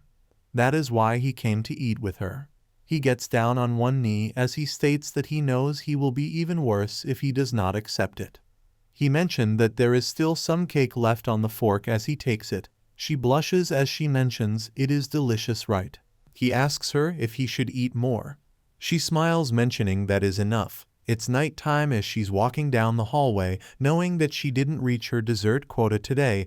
Thinking if there is anything left in the kitchen, she hears some sounds as she becomes worried, wondering what is happening and thinks if those sound is of someone crying. Right there she notices Agasa. She wonders what is he doing there as he flinches. He suddenly asks her to stop here, stating that she could step on the glass shards. She glances inside the room to find her dad on the floor as she wonders if he broke everything in the room. She didn't know that his longing for her mom would be this much. She feels really sad for her dad. She mentions that she's worried about him as Agasa tells her it's the same for him as well. But his duke is determined that he is more afraid than worried. Valisha mentions that she's more worried than afraid. Agasa asks her if she means to say that her worries are bigger than her fears. He warmly smiles at her as he ponders that he thinks Valisha will be someone very precious to his excellency. After some time his duke is informed so he must take proper rest. He rises, mentioning it's only that. Agasa asks him to lie down, otherwise it'll get more worse. His duke responds that it is not fatal. Agasa informs him that he will cancel today's schedule. He flinches as he asks what. Agasa informs him that he will have to go against his duke's order just this once, asking if his majesty doesn't realize the seriousness is this situation. He asks Agasa so what. He shouts that Vivian was also sick. He asks who was there for her when she was sick. Was it Vasilia? He mentions that it is fair that he is sick too. Agasa calls out to him before he states that he will experience the pain that Vivian went through. He leaves as he shuts the door closed. Agasa knows that he should have stopped him for firmly realizing no matter how scared he is it doesn't matter and feels ashamed to be called his aide. He thinks about the only person who can stop him. Vasilia, on the other hand, wonders if the bird isn't coming. The maid calls out to her before Agasa appears and calls for her. He calls her as small miss, causing Lisa to mention what a small name he has given to her and calls him mean. Even Vasilia finds it a stupid title and thinks that he needs some training. She asks him what is going on now. The maids laugh at him as he is about to mention before the doctor suddenly appears asking Vasilia to stop His Excellency. The maid asks him if he is okay before he responds that His Excellency has gone mad. Lisa tells him that she cannot believe he said that about His Excellency. Agasa states that His Excellency is sick but still decided to live. He knows if he goes out like this his state will definitely worsen. Vasilia wonders if she stops him from going out will it affect the original story. She knows that she is his daughter so she can do this much, realizing that she's his daughter before she is an extra professional. Agasa shows her the way as she goes to him. She calls him out. He calls out to Agasa stating that he told him to not bring Valicia here. He responds that everyone is worried about him. His Excellency asks Agasa when did he become responsible for his health. He also questions since when has interfering with his personal life been his aide's work. He mentioned that Agasa shouldn't be meddling in his business, asking him to take her back as Valicia asks him if he is going out. He responds yes he is as she asks him where is he going. He doesn't respond before she calls out to him again. She smiles and asks him to have a safe trip. He confusedly responds yes as all the maids are astonished. Agasa asks her what is happening. Valicia mentions these things happen as she asks them to not treat her dad as if he is a weirdo. She tells them that her dad isn't a weirdo, he is just sad. He does not want to face the fact that he lost mom. She tells him that it's okay, but he should not forget to eat. She knows that she understands him as he looks at her with love. He said that Hesed remember that his wife disappeared after saying that she loved him. She disappeared without any reason or word. And then his daughter, who Vivian left behind, appeared. A cunning child who always resembles him. With that same bee-black hair, with the same purple eyes, is aware that he could see Vivian in Valicia's words and deeds. Vasilia mentions scolded. She tells Sam that her mum would scratch her cheeks, and if she would leave food behind, and she would lose some of her precious baby cheeks. She tells him that he should not forget to eat as he finds her memories in Vasilia. Only then he realized that he didn't lose Vivian, they did. He tells her he guesses then he will have to leave a little later. He mentions because he has to eat and states he could have some strawberry cake for dessert. The maid and Agrasa are shocked as he asks her if they should go in and eat now. She asks a strawberry as he responds a strawberry. They both hold hand as he tells her that this time he will eat the strawberry cake without dropping it. She is astonished to know that before she begins to smile. After a while, the doctor asks her to please open her mouth wide as she does. He mentions that she's all right and there are no problems. She thinks that she doesn't know if it is because she said she relieves stress by hitting her cheek, but he made good on his promise and became her devoted doctor, knowing that today's medical examination is as expected. She thanks him as he also thanks her for staying healthy. He asks her if she is having lunch with His Excellency today. She tells him yes today and also in the future. He mentions he sees it has become a part of her daily routine now. He states that they're so worried about His Excellency that they tried to stop him, but she indeed saved them all. He also tells her that he has a gift for her. He mentions that this is a nutritional supplement that will help her grow, stating that with this she'll be the strongest in the empire. She wonders what are these exaggerated poses. She realizes it's because of child psychology book. She also mentions she'll take the supplement and become the empire's strongest. She knows this is her limit of acting. He tells her that even now she's the strongest. Someone knocks as he asks if he should let them in. She asks him to do that as it is Agasa. He asks her how is she doing. She asks him if he came here because he is sick. He responds that he is not sick, he just came here to see her. She asks her before he gets down on his knees, causing her to question why is he being like this all of a sudden. He thanks her His Excellency that day. She calls out to him as she extends her hand, mentioning that if he would not tell her, she would not even know about it, that her dad was sick. He asks her, why did she do that back then, questioning why didn't she not stop His Excellency, stating that he felt resentful. He tells her that he did not understand her true intention and thought that way. He just waited for His Excellency to return to normal, as that is all that he wanted. He did not even try to understand why His Excellency he was behaving that way. She smiles as she calls out to him, mentioning that by just worrying about her dad so much he has already proven that he is very valuable to him. He gets emotional as she wishes for him to not cry. He does her that he feels like he's not qualified to be the aide of his duke, right? Then someone calls out to them, telling them to stop. It turns out to be His Excellency. He asks him what is he doing in front of the child. Agasa mentions that those were just some deep thoughts. She runs to him. Yes, he tells her it is time for lunch. He also calls out to Agasa and tell him if he is crying because of him, then he should cry in front of him. He tells him that he should not be crying in front of a child like that for no reason. Agasa is astonished and so is Vasilia. She wonders that he is saying that of all people. He also mentioned that he is disappointed that he is quitting his job as an aide for such a reason. His Majesty just asked him to take a rest. He leaves the room as Agasa cries and states he will serve His Majesty for the rest of his life. He mentions that His Majesty told him to not quit, so he is going to make sure that he does not quit no matter what happens. The maids are shocked to see him as that. His Majesty calls him crazy. Agasa mentions status exactly what His Majesty said. It is mentioned that since the last time His Majesty was sick, he stayed in the mansion. Of course at first, it looks like they would eat together, and then he would just go right away. His Majesty asks the doctor why hasn't this been reported to him that Vasilia was sick. He also mentioned that if this was hidden from him on purpose, then they all will have to pay a price. Her father found out that the doctor was visiting her often, worrying over her psychological state. So her dad stayed in the manor for an unusually long period until she improved. They are eating together as she pointers that she does not know what is happening, but one thing is clear. It is that the invisible wall between them has fallen down. He tells her that he is thinking of going downtown today. He mentioned that he heard there is an alchemist there with the skill to revive the dead. She knows the proof that he's telling her where he is going, and why she's also a weird. All those kind of people are nothing but fraud. She asks him, when is he going? He states he will go before dinner tonight. She knows that meal is a strict tradition. She also thinks that being a villain is a role on its own. But it is good to have a good work-life balance.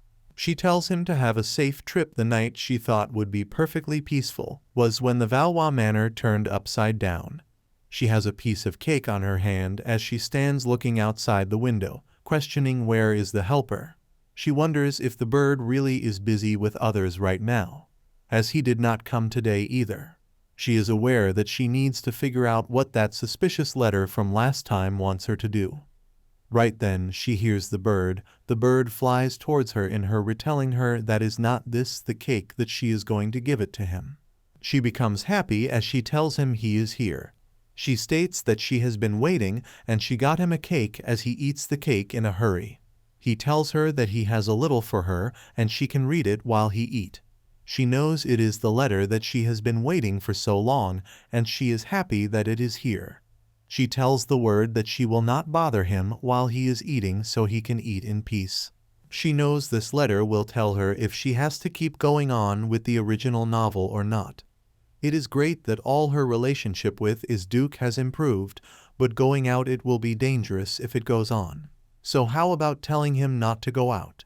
He might actually accept it if it is a request from his daughter. She wonders that this person also wants her to change the original. She wonders what does he mean to achieve by doing this. The yellow is saying that this person is probably not related to her dad in any way. But seeing them wanting this, obviously she thinks it is related to her regression. The word asks her what is going on and why is she so quiet as she thinks. However, is it okay to change the original story like this? She knows there are so many things that she wants to ask. The bird gets close to her as he asks her. Cannot she hear him or she's trying to ignore him? He pokes her head as he mentions that he asked her why she not answering. She apologizes, mentioning that she was lost in the moment. She tells him if she writes a reply then is it possible to send him. He mentions that would be difficult according to the regulations as what he is delivering is not from the mortal world. She then questions if he can at least tell her who the letter is from. He states of course he cannot do that either and asks her if she knows what this world is like. She responds of course she does, but she never thought that it would be like this. She mentions that she cannot know who the sender of this letter is, and she cannot reply to them either. He responds, yes, he guesses like that. She rips the paper apart as he becomes shocked, questioning what is she doing. She states that she is very good at ignoring people. He tells her that he has seen many troublesome returners in his life of hundreds of years, but she is the first one to openly rebel like that. She tells him that communication is a two-way scent. It cannot be done one way, and she cannot express her opinion like this. She states that this is against the human rights for extra professionals in the spiritual world. He asks her what did she have to tear up the letter so mercilessly. She questions, does it even make sense that she does not know the reason for her own regression? Since you cannot reply back, she has to express it with her actions. She mentions that the center will soon send her the reply she wants. The word tells her the sender is probably going to roast and boil her by now. He also mentions this is all for a reason and questions. Cannot she understand that? She cannot take it all anymore as she yells, this is her 100th time living this life. She mentions that she has been living as the Williams' daughter without even knowing why, and she does not know when this will end. So he has no idea how difficult life is when one has to involuntarily do as they are told. The word tells her that he lives like that too, and he does not know what to do with her as he leaves. She mentions of course she would be happy if her dad was not the villain, realizing that he must have had a hard time too. She looks at the peoples as she who were the people telling her that she must be strong as. Since she is born as the daughter of a villain, she must be somewhat used to being accursed at. As well as questioning where is the class for this role as the will is also a role. She begins to cry, mentioning that she was really curious and wanted to ask the word, but she shouts, even if he is a useless helper, he still has to pay for the cake. Mentioning life is about give and take. She calls him her bird brain. Right then someone calls out to her as she turns around to find her dad as he asks her what does she mean by a useless helper. As well as a bird brain, she realizes that is bad.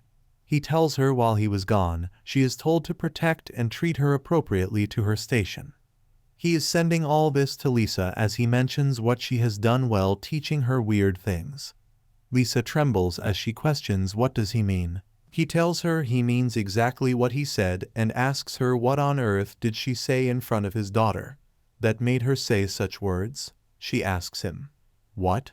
She flinches. He questions if she's pretending not to know what she did. Vasilia knows Lisa did not do anything wrong as she sits behind anxiously. He mentions that they say the child is a mirror image of the adult. Lisa swears that she has never said those words in front of her. He questions then how can she explain that she left Vasilia in the garden he mentions a few days ago. His daughter was left alone in the garden and questions if that is what he should see in his manner. Vasilia knows that at that time Lisa left for a moment to get cake. He tells her that as a maid who is in charge, she is truly the worst. Lisa trembles as she clenches her fist before she mentions when it comes to Vasilia, His Excellency has made many mistakes too. Vasilia is shocked. Lisa states of course she has many shortcomings when it comes to being a maid. However, as the maid in charge of her, she has continued to watch His Excellency, so he must do better as a father. His Excellency asks her what does she mean. She tells him that when he goes to drink every night, Vasilia always waiting for His Excellency. Vasilia comes in between telling both of them to stop before Agasa grabs her and tells her to stay here. This Excellency asks Lisa if she's running her mouth now. Lisa responds as His Excellency said. She is the mirror image of the adult, and looking at the Duke like that, she wonders how Vasilia might be feeling, knowing that is not good for Hud, and that is the worst. He becomes sad mentioning that he's the worst dad. It is the date that the Duke suffered a great defeat. The Duke claims he is the worst. Felicia cannot take it anymore and decides to jump out of his man's hold. She interrupts them while Lisa is asking for his forgiveness. She asks them why they're both saying hurtful things. Both of their grieving gazes fall on her. She places her hands on her hips, pouting at them. She tells them she loves them both. She reminds Lisa how good she is at everything, so she doesn't want the chance to wish to be something more. Lisa's face falls as she expresses her dream was to serve the young miss for the rest of her life. Felicia realizes she has done the opposite. She made it worse. She then changes the target, now telling her father that he's the best. She reminds him he eats 3 meals with her every day. He asks her what he does other than that. She is left momentarily at a loss for words, unable to provide an immediate answer. His head drops in his hand in shame because that's all he does for his daughter. He is more ashamed when he thinks about Vivian seeing this. She thinks Dad is like that too. Their focus is abruptly drawn to a breathless knight who hurries in, seeking the Duke's attention with an urgent plea. When the Duke asks what happened, he informs it's related to the Viscount who was left in the basement. He abruptly stands up and announces he's coming now. Seizing Felicia firmly by the arms, he lifts her effortlessly into his embrace. Looking at him, she thinks no way is she going with him. When they reach the basement, she thinks he wouldn't bring her to such a place. She wonders if the title of the worst dad bothered him earlier, as it's clear now that he's planning to just carry her around with him. When they reach the end of stairs, he places his hand on her eyes and instructs her to close her eyes. He asks the knight if the Viscount hit a child. The knight replies yes, and believes he must have gone insane after being imprisoned for 4 months. Felicia is stunned at the mention of the child because she wonders if it is that child. When he reaches the cell, we find it's the same Viscount who had tormented Vivian and Villica. He begs His Excellency, telling him he cannot live like this and it's been 4 months already. He begs him because he is going crazy. Felicia, who looks at him, thinks he looks more like an animal now. Her gaze then falls on the child beside him. She recognizes him as Cyan. She wonders if the Viscount hit Cyan out of rage. The Duke asked his men how did the servant get in. Wasn't he sent for treatment? The knight replies. They didn't even know he was there when they entered the basement, and it seems that the Viscount was so rebellious that the knights have not noticed him.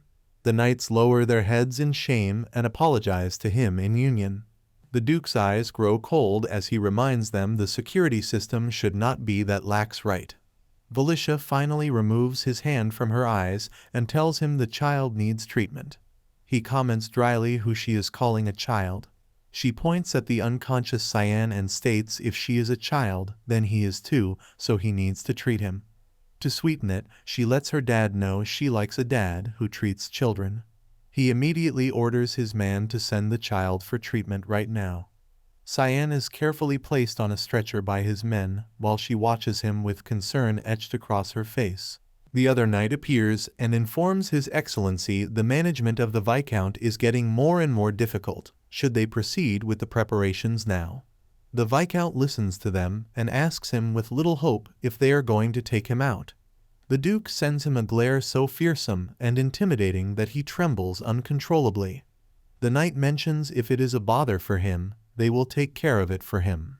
He looks at his daughter and shows him the pinky finger, probably reminding her of what she had done to his finger. Agassa extends his hand to her and offers to escort her back. She thinks if she takes Agassa's hand and goes back up like this, it will end with the execution of the Viscount, but trails off. She shows her refusal to leave by turning away from him. Her entire focus is on her dad, as she thinks if he kills the Viscount, it's the same as back then. He bends down to ask her what is going on. All the knights present there think the young miss is weak-hearted when it comes to the actual punishment. They are also aware she's only 5 years old, so it is normal for her to be afraid of people dying. To cheer her up, they smile brightly at her, promising her they will do their best to make his punishment as painful as possible. All of them are stunned into silence when she extends her hand and mutters money. The Duke asks her what she means. She demands to know what happens to the Viscount's assets when he dies. Agassa replies on the Duke's behalf that it will probably be merged into their family's budget. She demands to have her labor cost. Her father narrows his eyes in confusion. She smiles at him, telling him to just deduct her labor cost as a servant for the Viscount from his assets. She thinks to herself before the money was wasted quickly because of her father's boiling emotions, but this time she must be independent, so she will have to take care of her share. She counts the chores she would usually do, mopping the floor, cleaning the toilet, ironing the clothes entrusted by the Viscount's maids, even cleaning up trash. She is happy to state she wants the labor cost for all this.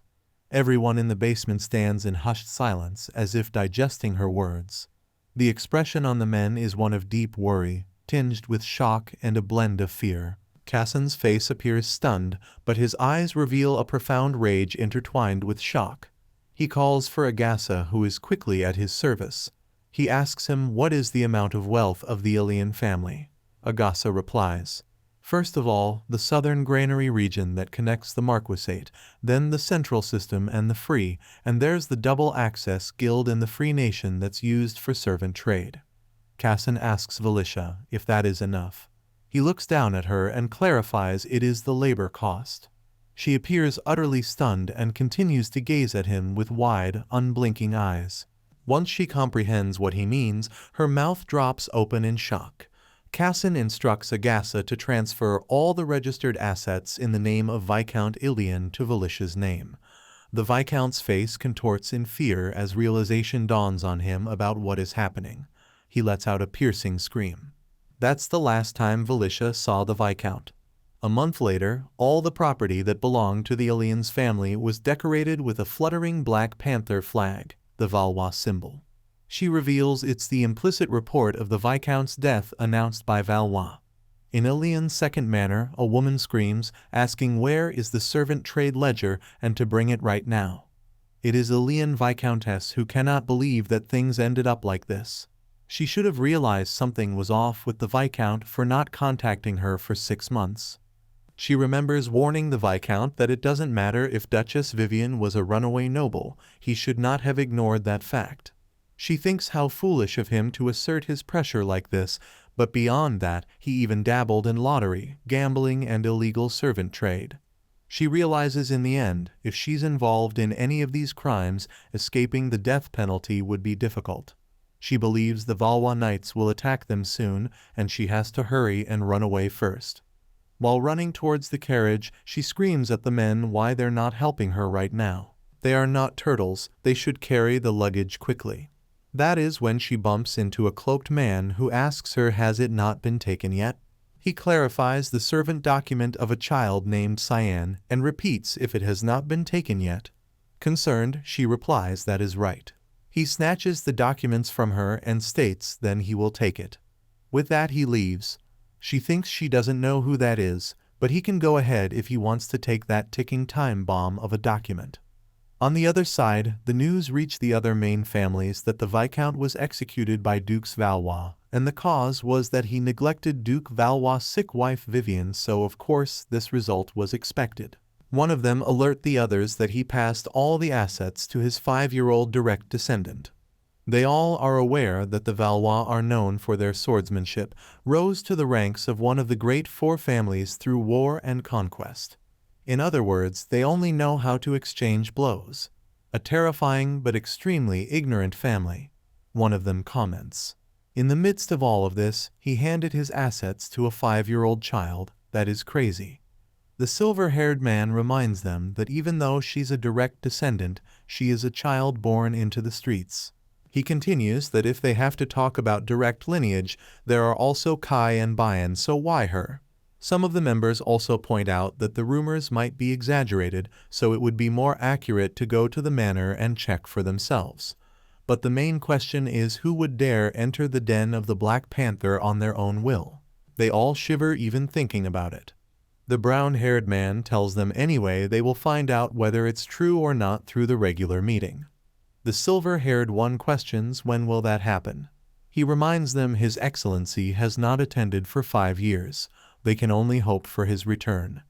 Opposite them, a blue-haired man trembles in rage as he thinks, why is everyone worried about this family that is falling apart, and although they are said to be collateral, he believes their Bell family is definitely one of the great four. He bangs his fist on the table to get their attention and announces that he will be the one to go and check. He's personally going to go and check to see if that Black Panther is silently staying at home. They are all relieved and let him know they are counting on him. Somewhere else, a woman is surprised to know that a young miss of direct lineage is given it all of a sudden. The man confirms that is true. He then hands over the servant document of Cyan that she asked for. She tells him she is thankful, but it would be difficult for her to keep it, so she should have it. She also asks if he has any other information. It is the same cloaked man from earlier, he tells her. Currently, the collateral families believe that the reason for the chance in the Duke of Valois is the young miss. He claims he will handle it, but she tells him no, and for now they should wait and see. She wishes to see the skills of the child she sent to the duchy as planned. Valicia asks Agassa about Cyan. Upon his confusion, she clarifies the blonde one. He says, she means that servant. He informs her he woke up but has not fully recovered yet. Still, it has been said that he will make a full recovery. She is relieved to know that she thinks she cannot leave behind the very first friend she made. She is jolted out of her thoughts when a cheerful-looking Lisa calls her, announcing that she is ready to begin. Lisa asks if she is prepared. She responds enthusiastically, exclaiming, of course, let's get started right away. Agassa, who is gaping at her from behind, thinks as expected, this is a child of a Valois. Her eyes twinkle as she demands Lisa to sprinkle more. Lisa tosses more money into the air, and it flutters down around her as she twirls gracefully. Agassa says he never thought she would show her money like this. Suddenly, she pauses and turns to glare at Agassa, asking if he's dissatisfied. He says he meant so luxuriously.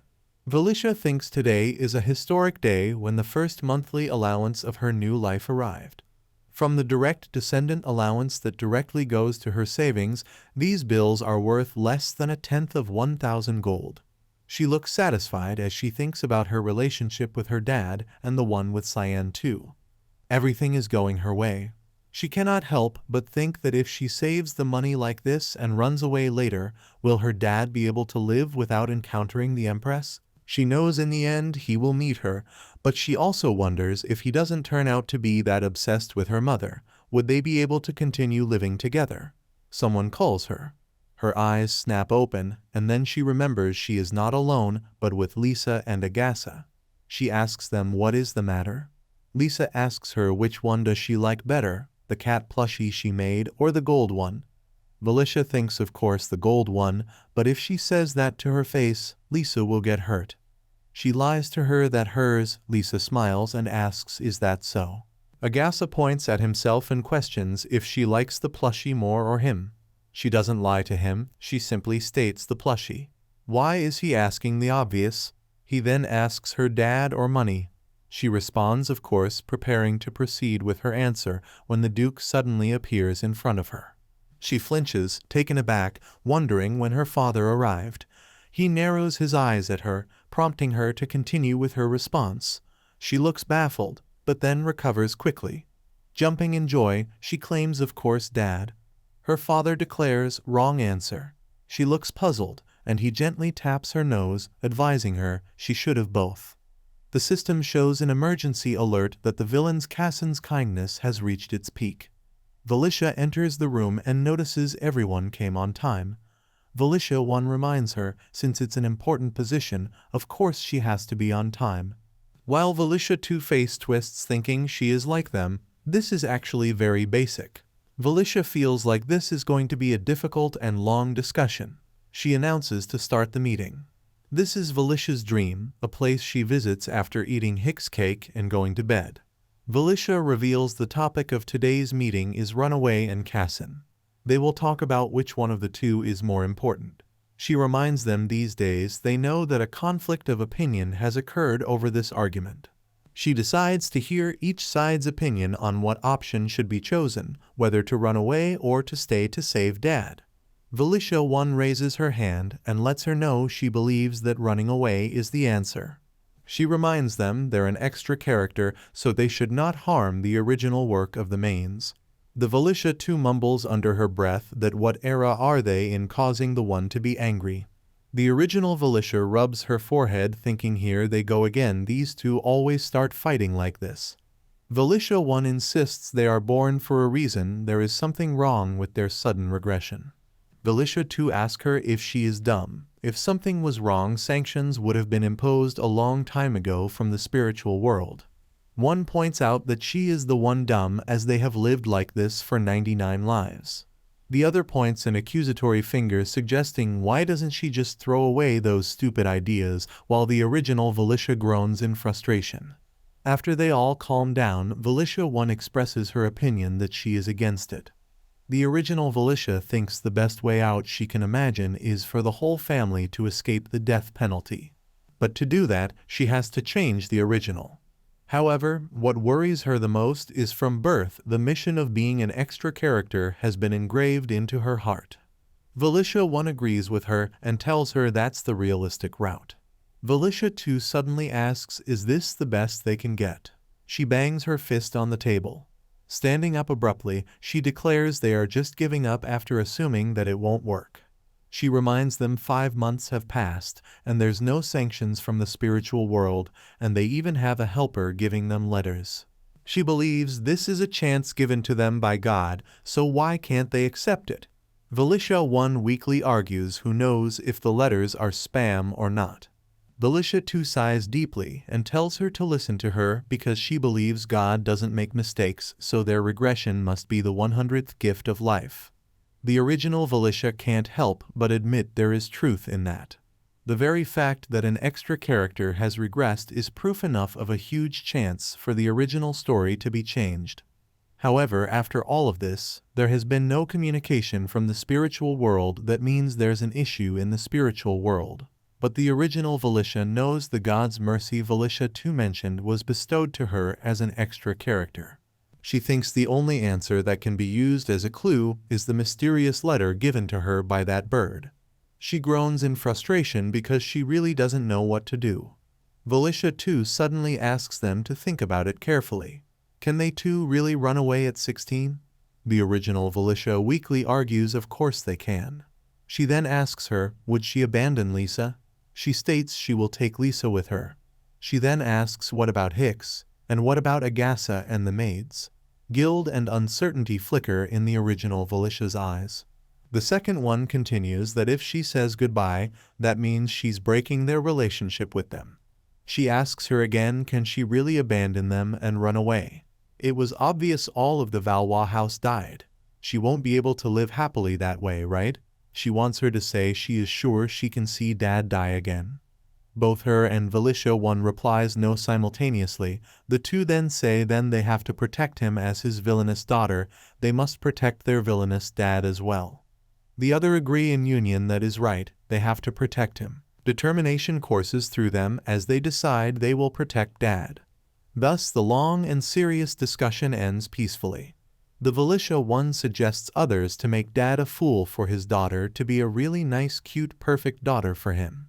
Valicia 2 dryly asks, is she sure they can do that? She replies she doesn't know. Valicia 2 points out to think about it realistically, isn't it time for Dad to start working as a villain in earnest now? The original Valicia agrees, and knows by now the Empress with divine power must have left for Tundra Islands, and that is the place where he is destined to meet the Empress and turn out as the true villain. They all realize they have to stop Dad from going to the Tundra Islands. The original Valicia reminds when Dad goes to the Tundra Island, he will meet the Empress, and they need to prevent this at all costs. She calls for her dad in her sleep. The Duke is looking at her. Agatha says it seems like His Excellency is even in young Miss Dreams. She then announces she's ending her meeting, bringing a smile on the Duke's face. He says she is noisy even when she sleeps. The other knight steps in and asks him, is it really okay to leave without saying goodbye? The Duke replies he cannot help it. He cannot wake up a sleeping child. He lightly caresses her face, telling her sleeping form he won't be able to see her for about 3 weeks. His eyes widen in surprise when she grabs his hand and calls for him again. He suddenly asks them if he should just take her, causing the knight to tense up. He tries to justify it, saying she's holding his hand and he can't just leave like that, so should he just take her with him? The knight reminds him the tundra islands have a harsh, cold climate. It's difficult to breathe there because of the snow. Now that he's reminded of that, he cannot carry on with his plan. He calls for Agasa, telling him he plans to be out for about 3 weeks and it might take longer as well. He fixes him with a piercing look, ordering him he should treat her appropriately. Agasa promises to obey his orders. With that, he leaves in the dark night. A new morning begins as Felicia stretches her arms and states that she is fully determined. Lisa appears and questions if she is already awake. She runs to Lisa and hugs her tightly. Felicia calls out to her and mentions that although Lisa can be annoying sometimes, she is her family and she'll always protect her. Lisa flinched as she questions if she said family. Felicia is confused before Lisa asks her if she just called her family. Felicia nervously mentions that Lisa is her family before Lisa asks her to repeat it again. Felicia repeats it again before Lisa hugs her with full force and mentions that she is so touched. Felicia is dumbfounded as Lisa asks if her sincerity finally come through. And so now she has acknowledged her as her maid. Felicia cannot handle her force as she ponders that rather than having Lisa executed, she prefers having her ribs broken. As after a while, Felicia greets Hicks and wishes him a good morning. Hicks wishes her a good morning as well. Daisy and Lily are also present there as she greets them too. They ask her she's awake already. All the maids greet her as Felicia wonders if this is the life of the main character that she has only heard about. Lisa asks Felicia if these are flowers in her hands. Felicia responds yes and mentions that they are for her dad. She picked them from the garden. Agasa asks her if these are a present for His Highness. Felicia's attention turns towards him as he wishes her a good morning. She flinches looking at his appearance, which is down, and wonders if he did not sleep well, she thinks. Nevertheless, he has a new face to look at. She calls out to him and asks him if he is exhausted. He responds that he's okay. She looks at his dark circles as she wonders if he is like this because he stayed up all night, or if something is happening to him.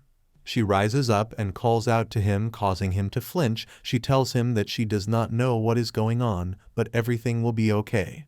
She's standing on the chair as he tells her this is his first time receiving life advice from a 5-year-old. She states that before she's a child, she's a direct descendant of her dad. He thanks her as after a while she's drinking her juice as she ponders that, as expected, this juice is fresh. She also finds the duck salad good. She is filled with joy as she finds it a happy morning and thinks it would be even better with her dad. Lisa and Agasa glance at each other. Felicia calls out to Agasa and asks him when is her dad coming. He responds that His Excellency will come back in 3 weeks, causing her to be dumbfounded. She looks at him with a confused look as she asks him what did he just say?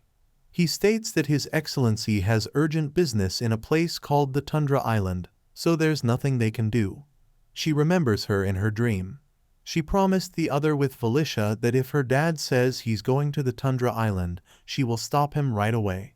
She is going insane as she cannot believe that she could not stop him right away. The maids suddenly yell for the doctor as she passes out. She's on her bed as she wonders why did her dad do this to her. She knows she's someone who reports regularly wherever he goes, so how could he miss such an important moment? It's a difficult decision and the gloomy feeling of failure and not being able to do a thing. Lisa calls out to her, mentioning that she has woken up. The doctor is here as he tells her. It looks like she is shocked by the news of His Excellency's absence and lost consciousness for a moment. He states that fortunately she is healthy, but still it would be nice for her to rest for a few days. She calls out to him and tells him that she told him to diagnose one's heart and not their appearance. Stating that she is disappointed in him, he goes into another form of depression after hearing that. Lisa continues to call out to her, but she ignores them. For the first 3 days she skipped meals. But did the time really heal her, as by the 4th day she could feel herself calming down? She's eating a piece of cake as she ponders that she thinks she can finally leave now. She looks towards the window as she knows that she has to, even if her dad went to the tundra island, even if she fainted from the shock, everyone is still alive right now. Even if the two meet, as in the original story, the execution is in 14 years. All she has to do is turn the tables around in these 14 years, but she has no idea how to do that. She hears the maids talking from outside the door stating that she is finally eating the cake and guesses that she has recovered. The other maids state it is hard to say for sure as they should wait and see. Valisha boundaries that she can hear everything and wonders if she should just pretend not to know for now. They are noticing everything about her that she stabbed the cake and she opened her mouth right now. She wonders if this is a secret conversation in the form of a live broadcast. They find it so cute that she ate the cake. Lisa mentions for this she'll be standing guard in her room. She knows, of course, not just for robbers, but she has to step in when there are other dangers too. Valisha wonders if she should just come out. The other maid states that now that she think about it, they should not tell Valisha yet. It is about a blonde boy. Valisha becomes nervous as soon as she hears about it. She rises from her chair as she thinks if it is about a brown guy before the maid states there is an uproar right now. But before she runs out of her room questioning what happened to Cyan, the maids become shocked as they questioned if she was listening. She calls out to Lisa and tells her to guide her to where Cyan is right now. She mentions that there is an uproar right now. Valisha wonders what does she mean by uproar. Judging from Lisa's tone, she knows it is definitely not a good thing. Valisha questions Lisa that what is going on with Cyan. Lisa mentions that there is a different maid that is in charge of taking care of him. The maid appears and notices Valisha. Valisha calls out to the maid and asks her about the condition of Cyan. The maid mentions that the treatment went well, but he refuses to eat his meals. The other states that rather than refusing, he does not say anything at all. She questions if that is the case. She decides to go and check up on him. Meanwhile, the maid asks him if he wants to try this one. He does not respond. They questioned how about he tries a delicious grilled chicken. He does not respond at all as they ask that if he does not like her chicken, then he can have something else. Valisha is staring at him from afar as she ponders that he rarely does not talk at all and wonders if it is because he is in an unfamiliar place.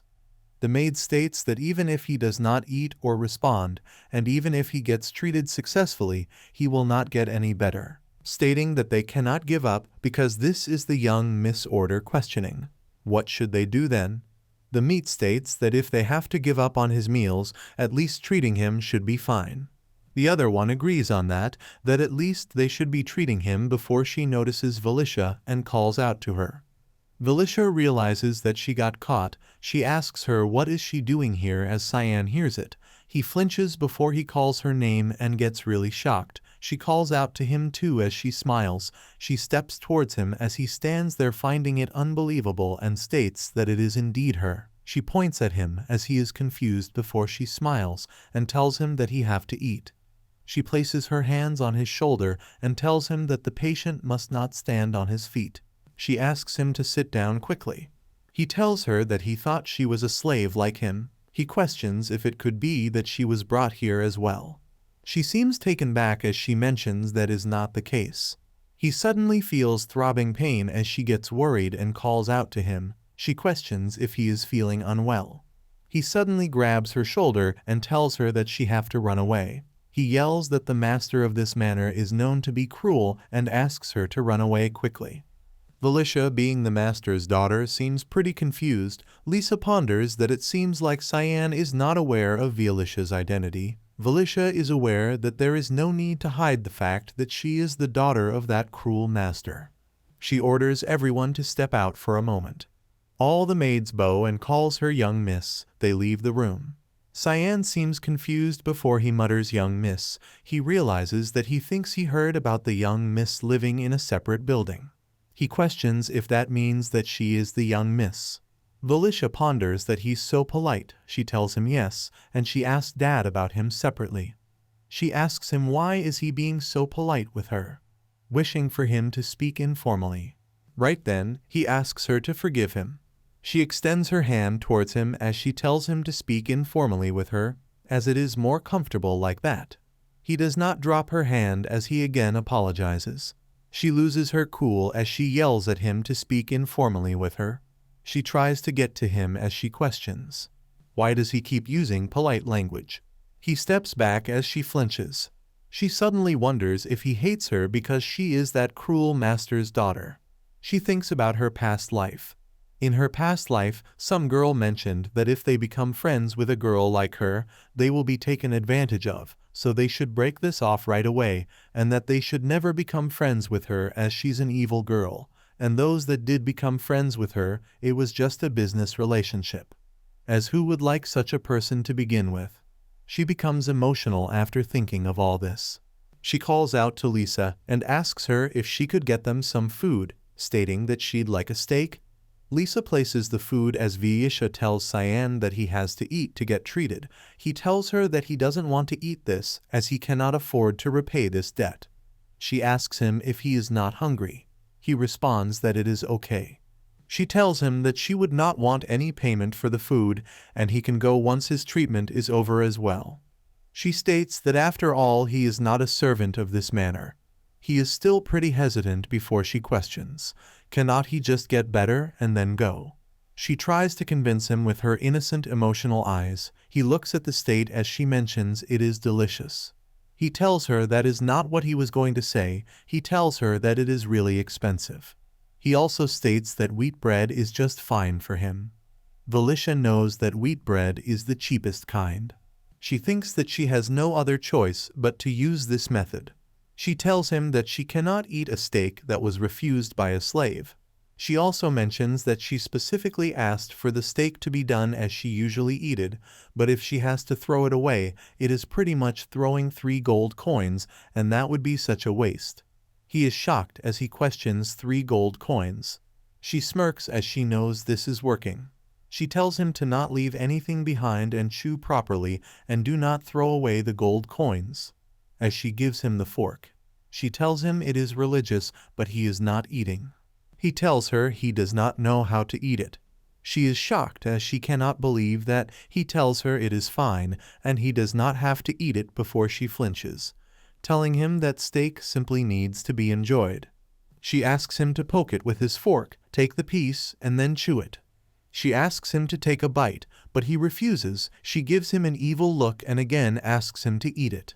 He realized that he spoke informally without realizing it. But she smiles, telling him that this is much better as she puts the fork in his mouth. She asks him how about they make a promise that they will speak informally to each other whenever it is just the two of them. It's already nighttime as Viscount asks Lisa if Cyan is eating well. Lisa mentions that he has not refused his food since she left. Lisa continues, but he says that he craves chocolate bread during his meals. Viscount thinks about it as she remembers she gave him the chocolate bread in the past. She had told him to consider himself lucky as she had saved this for herself, as it was her first good deed after regression, first secret of all her 100 lives. She wonders could he be addicted to the chocolate bread she fed him back then, and if she is the one who caused all of this, causing her to be really shocked. She remembers, but he looked like he would collapse any moment if she did not do anything and he needed to eat something. She seems really troubled by it. Lisa tells her that they can stop by his room for a minute if she's worried. She responds that it is okay, of course she wants to go, but she knows that he is still confused and he needs some time to himself.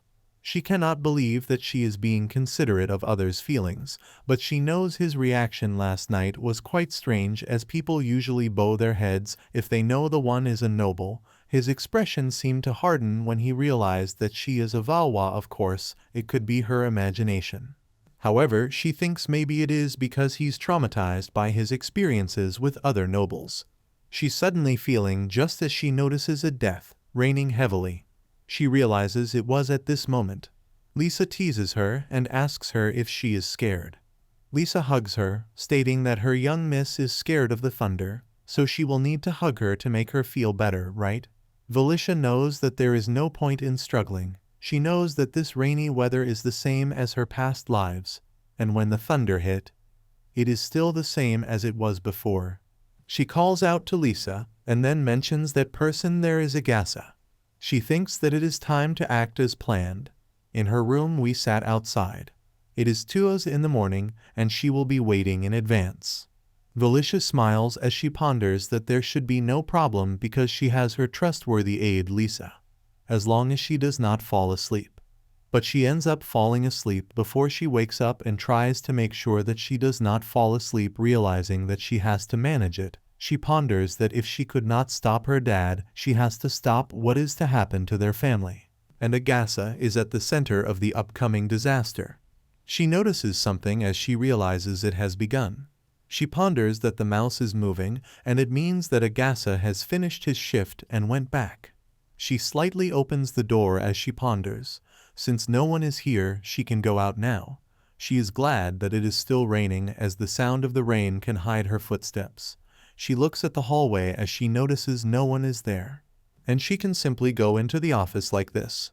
Lisa had told her that she will be right back after she says shake this paper mouse, as their plan could be disrupted if Agasa catches her while she is roaming around. She ponders that as expected Lisa is amazing, and if things go well, she has to give her some pocket money when she receives her allowance. She opens the door towards the office as she is aware she has to find it quickly before she is caught. She begins to look for it, wondering which one is it. All of them are really heavy, and she ends up dropping all of them. She decides to just search through them like this. She finds one and realizes this is it, a bill to cut off the kingdom's funding. 2 years ago a war broke out between the Kingdom of Ro and the Empire of Rawls after a war of nerves over territory. Of course, the Valois family was in charge of the battlefield, and Cassis won with ease. As a result, the Kingdom of Rojo joined the Empire, and the half-blood Prince Peter was sent as a hostage to the Empire. But suddenly the connection with the Empire was cut off. The Valois, which rebelled against Ro, also cut off the funds. In the distant future, Peter becomes the Emperor of the Empire, the blade that points towards Valois, and Valois will be exterminated. She thinks that this must never happen. Someone notices her as she knows if she just gets rid of this document, this will not happen before Agasa grabs her, stating that he got her. He asks her if she is actually trying to tear up Valois' top secret documentation, stating that yes, it is him. She's aware that it is over. She asks him to let her go, questioning how dare he snatch the young miss of Valois. She calls for the guards. Right then Lisa steps in. He does Lisa that the plan to catch the thief was successful. Valicia seems taken aback as she wonders why Agasa is here. She tells Lisa it cannot be that and mentions to her if she's on her side. Lisa seems pretty hesitant before Agasa states that they are always on her side. But Lisa is an adult. He tells her that Lisa is an adult, and she's trying to be a good guardian for her before she bites his hand. Valicia asks Lisa if this is a conspiracy, as there is no way that she will betray her. Lisa apologizes to Valicia, mentioning just like Agasa said the young miss is only 5 years old.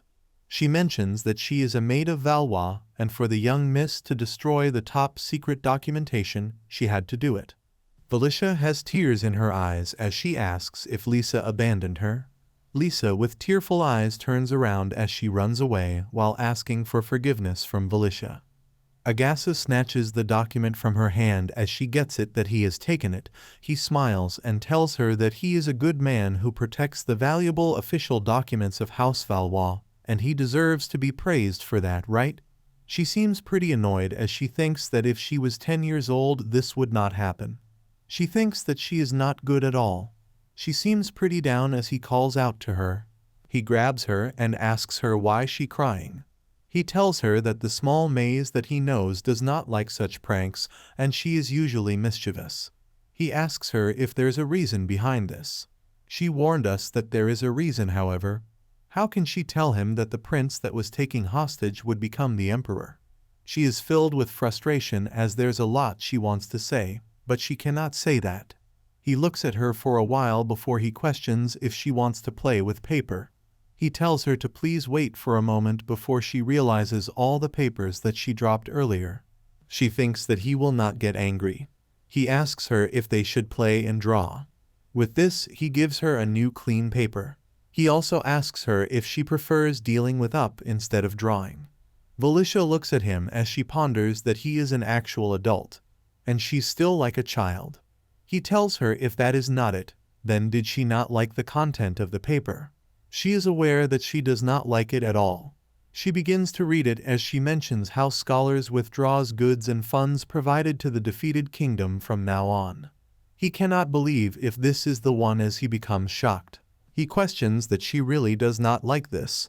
She is aware that it is normal for him to react like this as he does not understand why she would hate such complicated things.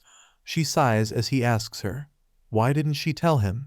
She asks him, would things change if she does? He tells her no, the regular meeting will still proceed as scheduled.